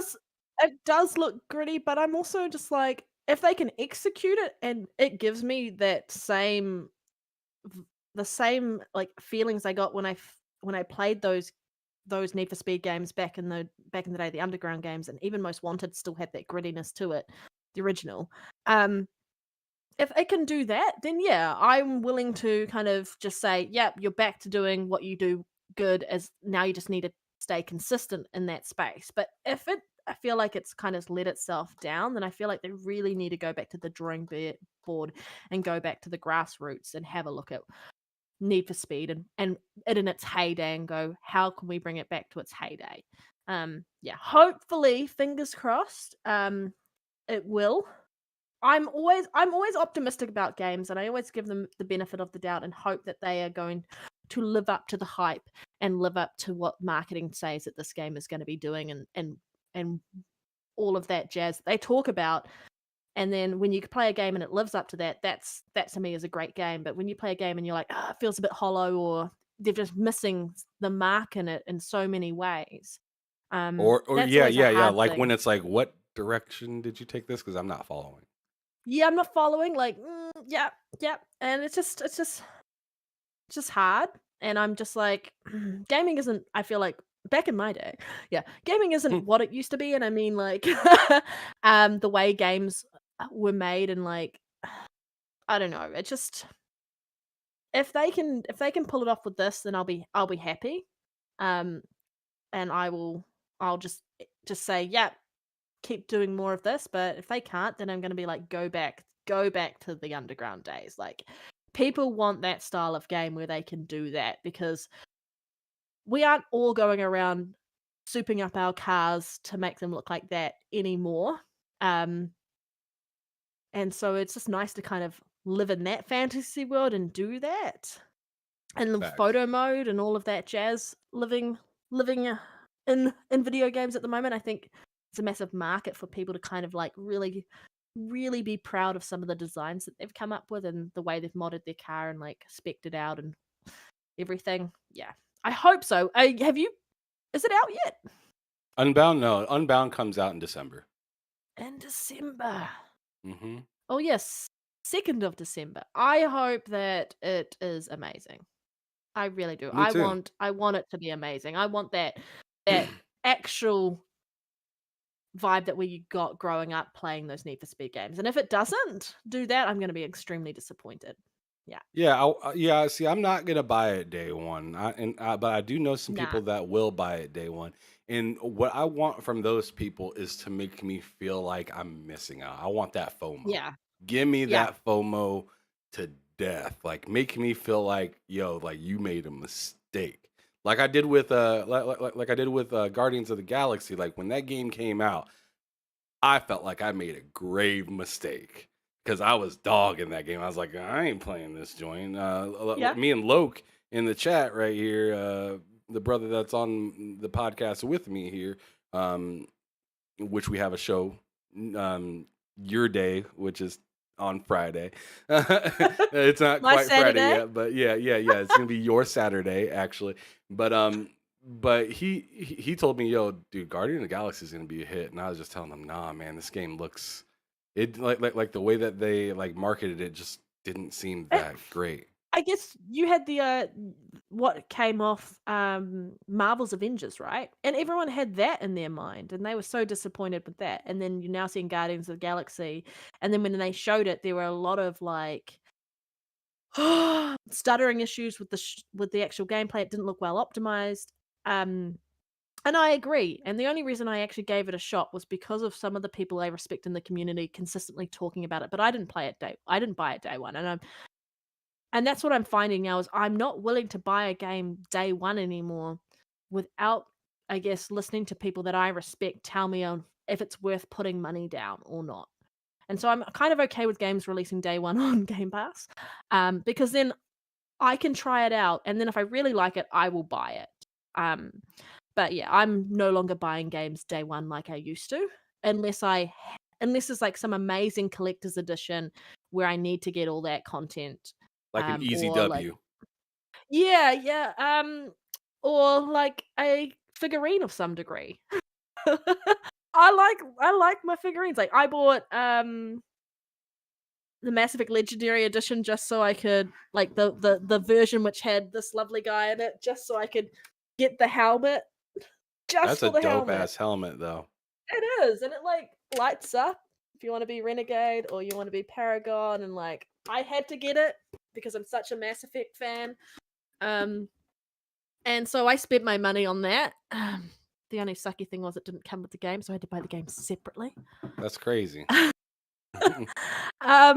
What? But yeah, no, because it came up with all this other stuff, and you could buy that as a separate edition. But they didn't. Why would you not just give me the digital edition of the game? I'm already spending that much money on everything else. But yeah, that's when I'm going to buy something like day one, as if you give me a reason to buy it day one.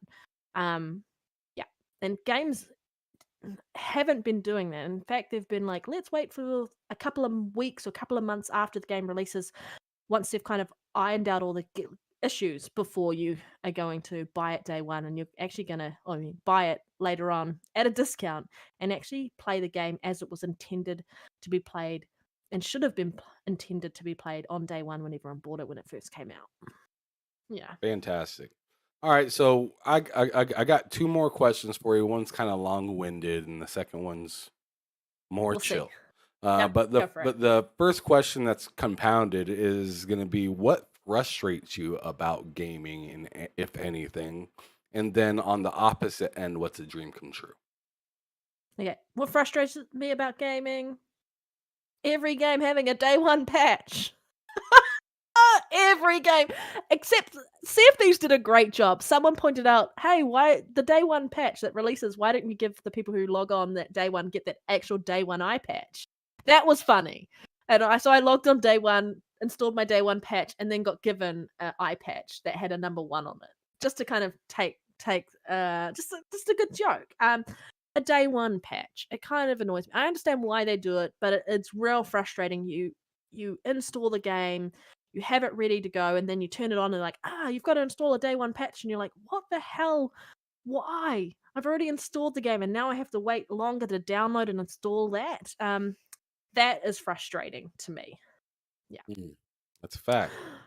Especially if you don't have like the best internet or something like that. Like that could be extremely heartbreaking to you. Especially if you're playing with other people and they like you might have good internet and they don't, so you're waiting to play with them and you have to wait. Like, not fair. Oh yeah. That's another issue right there. Is like, just waiting for other people to get it figured out and whatnot. That couldn't be great. And sometimes these updates aren't as simple as just hitting the update. Sometimes you have to like hard reset your Xbox just for it to understand that, hey, there's an update here. Yeah. I had to do that for Forza's expansion for the Hot Wheels thing. I had to completely because it was like saying out now, and I'm sitting here playing it like it won't let me in. It won't let me in. And then I just had to hard reset my Xbox, and then all of a sudden there was 2 different updates for it, and I'm just like, what the hell is going on? Yeah. I do have one other frustration, and it's not every game that frustrates me this way. It's more around just some, like being in New Zealand and seeing that a game is going to release on such and such date.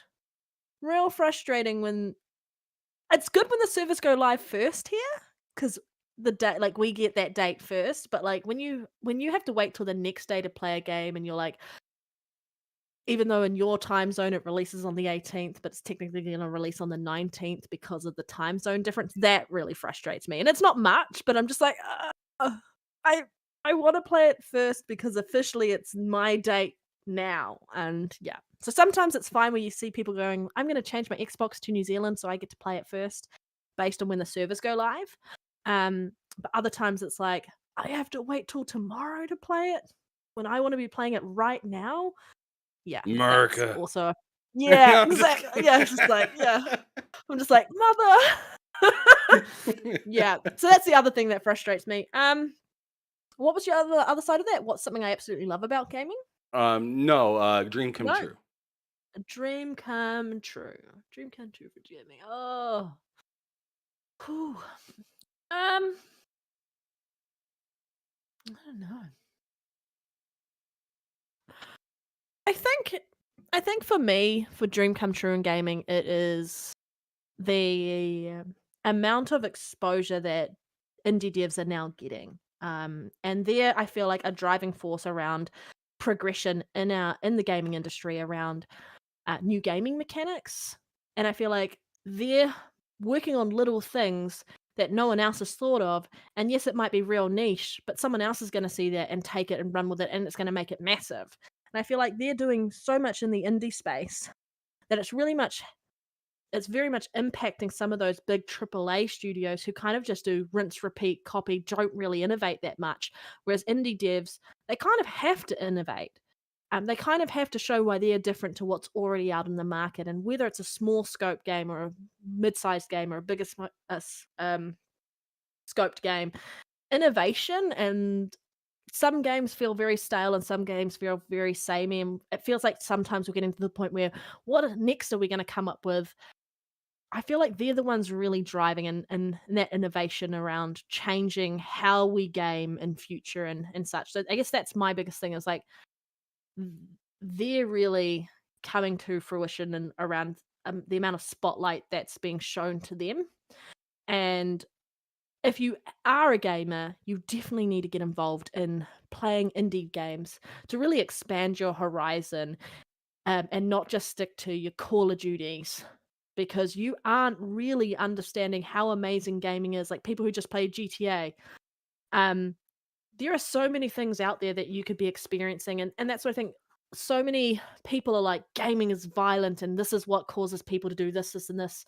It's like, not really. If you look at gaming as a whole, gaming is so much more than just some violent video games.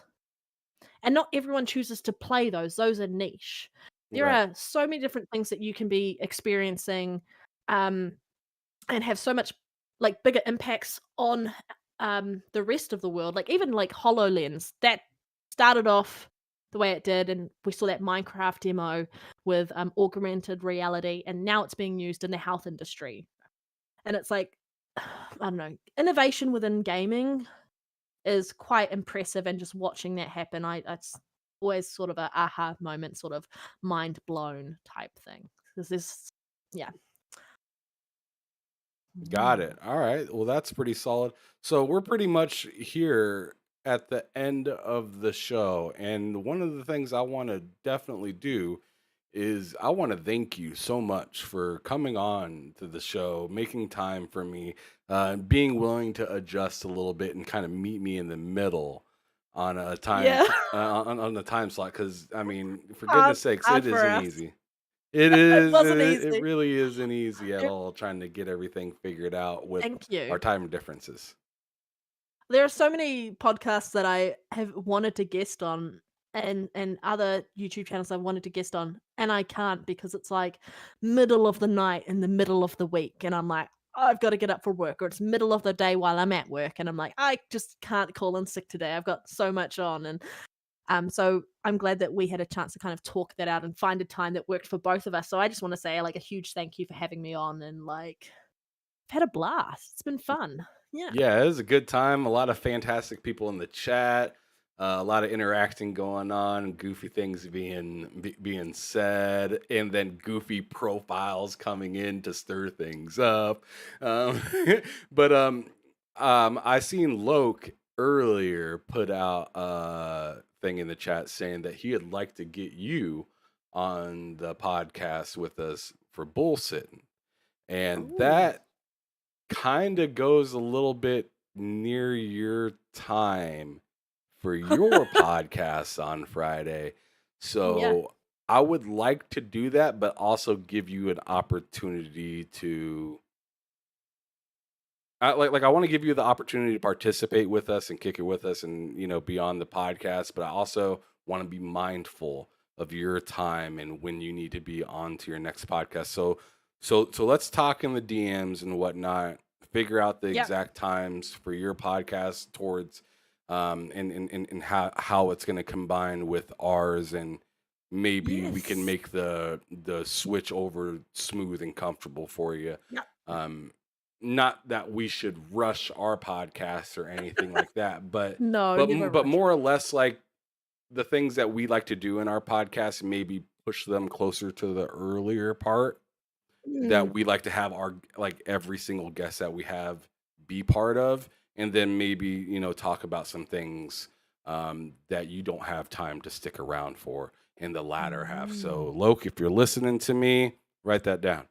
But anyways, yeah, it's been an absolute pleasure having you on. It those couple of hours went by fast. We're almost at 2.5 hours, and like I said, I wanted to keep it at 2 hours, but we just kept going and going and I going and talk having a a good time. lot. Who Yeah, knew? and yeah, Risket wasn't lying, and Ashtray and them were in line. They said you just get that them flaps, them happy flaps is coming out. Yep.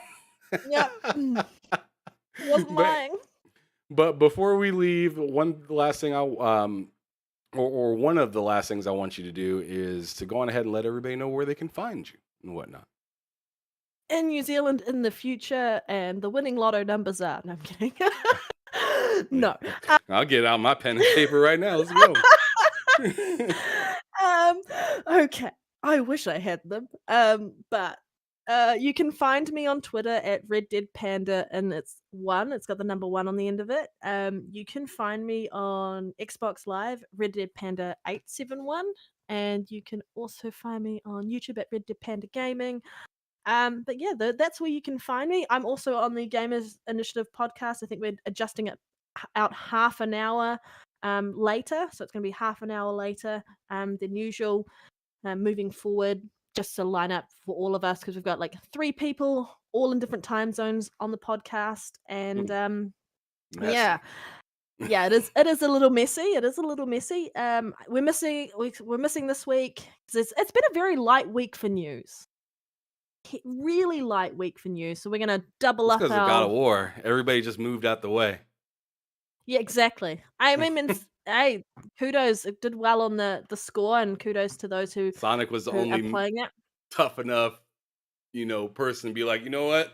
I don't give a shit. Let me give I'm this a doing go. it. Exactly. And so we're gonna double it up for next week instead, and just like correlate the news there. But yeah, no, you can find me on Gamers Initiative podcast with two co-hosts, Ashtray Gaming and also Elite Gaming Guru. Love having you on as a guest when I actually attend the episodes that you're on as a Right, guest facts. for. Yeah, I'd but love to yeah, be back on sometimes. You guys just let me know. It's always a fun conversation, and I can just kick back, throw on like it was cloud gaming on my PC, and just talk with you guys while I'm playing like and Power listen Wash or to us something. just call a leader fraud. Yeah, yeah. Yeah.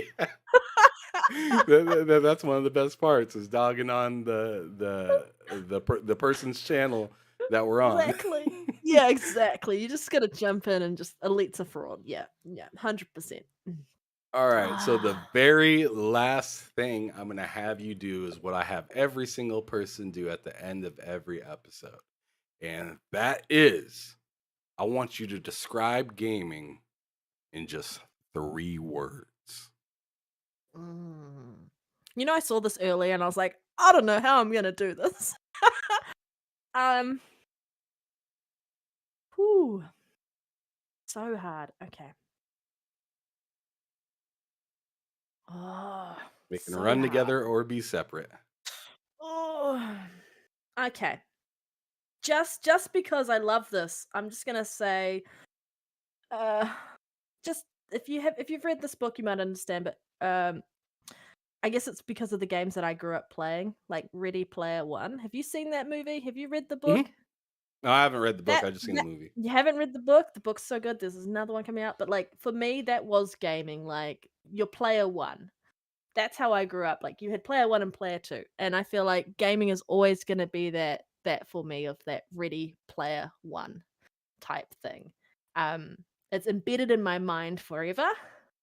And like whenever you go to arcades and you've got the player one and the player two thing, I'm just kind of like, that's my nostalgic moment for gaming. So it doesn't seem like describing gaming and thing, but like it's what gaming kind of is to me. I mean, I love the community and all the aspect, but You're like, right. That's the first thing you think of when you're at an arcade is like you got your partner over there and it says yeah, ready player one on the screen and it says waiting for player two or something yeah, like that. Yeah. and so I'm just like, when you're gaming, and whether or not you're gaming and you're playing with other people, or you're playing by yourself, it's like you're sitting down, you're getting yourself ready, you've got like your energy drinks, your snacks, everything sort of ready to go, and then you've got your controller charged, headset on, no one else is interrupting you, and you're in that space where you're ready to be that player one and go off and game and go into that world and just kind of let your imagination run wild and all of that. And I feel like to me that is what gaming will always be, and how and why I love gaming so much. So yeah, yeah. Fantastic. I love that. That's awesome. And you tied it into something that I've seen before, which is that movie. And that movie was Recommend phenomenal. reading the book. It's better than the Oh, movie. I'm It's sure it better is. than The the books are movie. always better than the movie because there's just so It's much more more around like description. our childhood, around like the 80s and the 90s, and like all the stuff, that nostalgia around. Oh, there's just something so good. Well, that was fantastic. This was a fantastic episode, and I hope to get you on the show Bull Sitting with me, Loke and Cozy Beluga, at some time in the near I'd love to future. be. But as I said as well, I'd really love to be back on your show. So make sure you reach out to me whenever you guys need somebody or you Definitely. just want to holler at me or whatever for whatever reason. And then if you ever want to game with me, my name is the same thing that it's on here and Twitter and whatnot. Ham Solo 05. It's not, there's no gaming added to it. It's just Ham Solo 05. That's on PlayStation, Xbox. I believe on Steam even. And it's on most places that I go. I mean, same thing on Twitter, Facebook, and whatnot, everywhere. But yeah, hit me up if you ever want to do that. Red Dead Panda, or anybody that's in the chat. You guys seem like some pretty awesome individuals out there. Let me know if you guys ever want to game, or if you guys want to be on one of these shows that I like to do. I'm very open arms to pretty much anybody that wants to come on. So just let me know. But that is it for us on this episode of Behind Them Sticks with your boy Ham Solo 05 Gaming on the TSWS Gaming YouTube channel.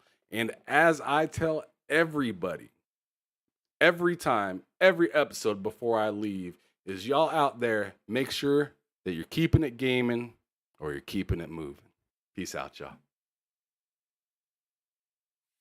Welcome to the Behind Them Sticks podcast, brought to you by TSWS Gaming. Come and talk to me, Lennard Ray. That's your name. Come and talk to me. I just wanna have a conversation. No, I'm not your type of baby. Listen, I'm just saying.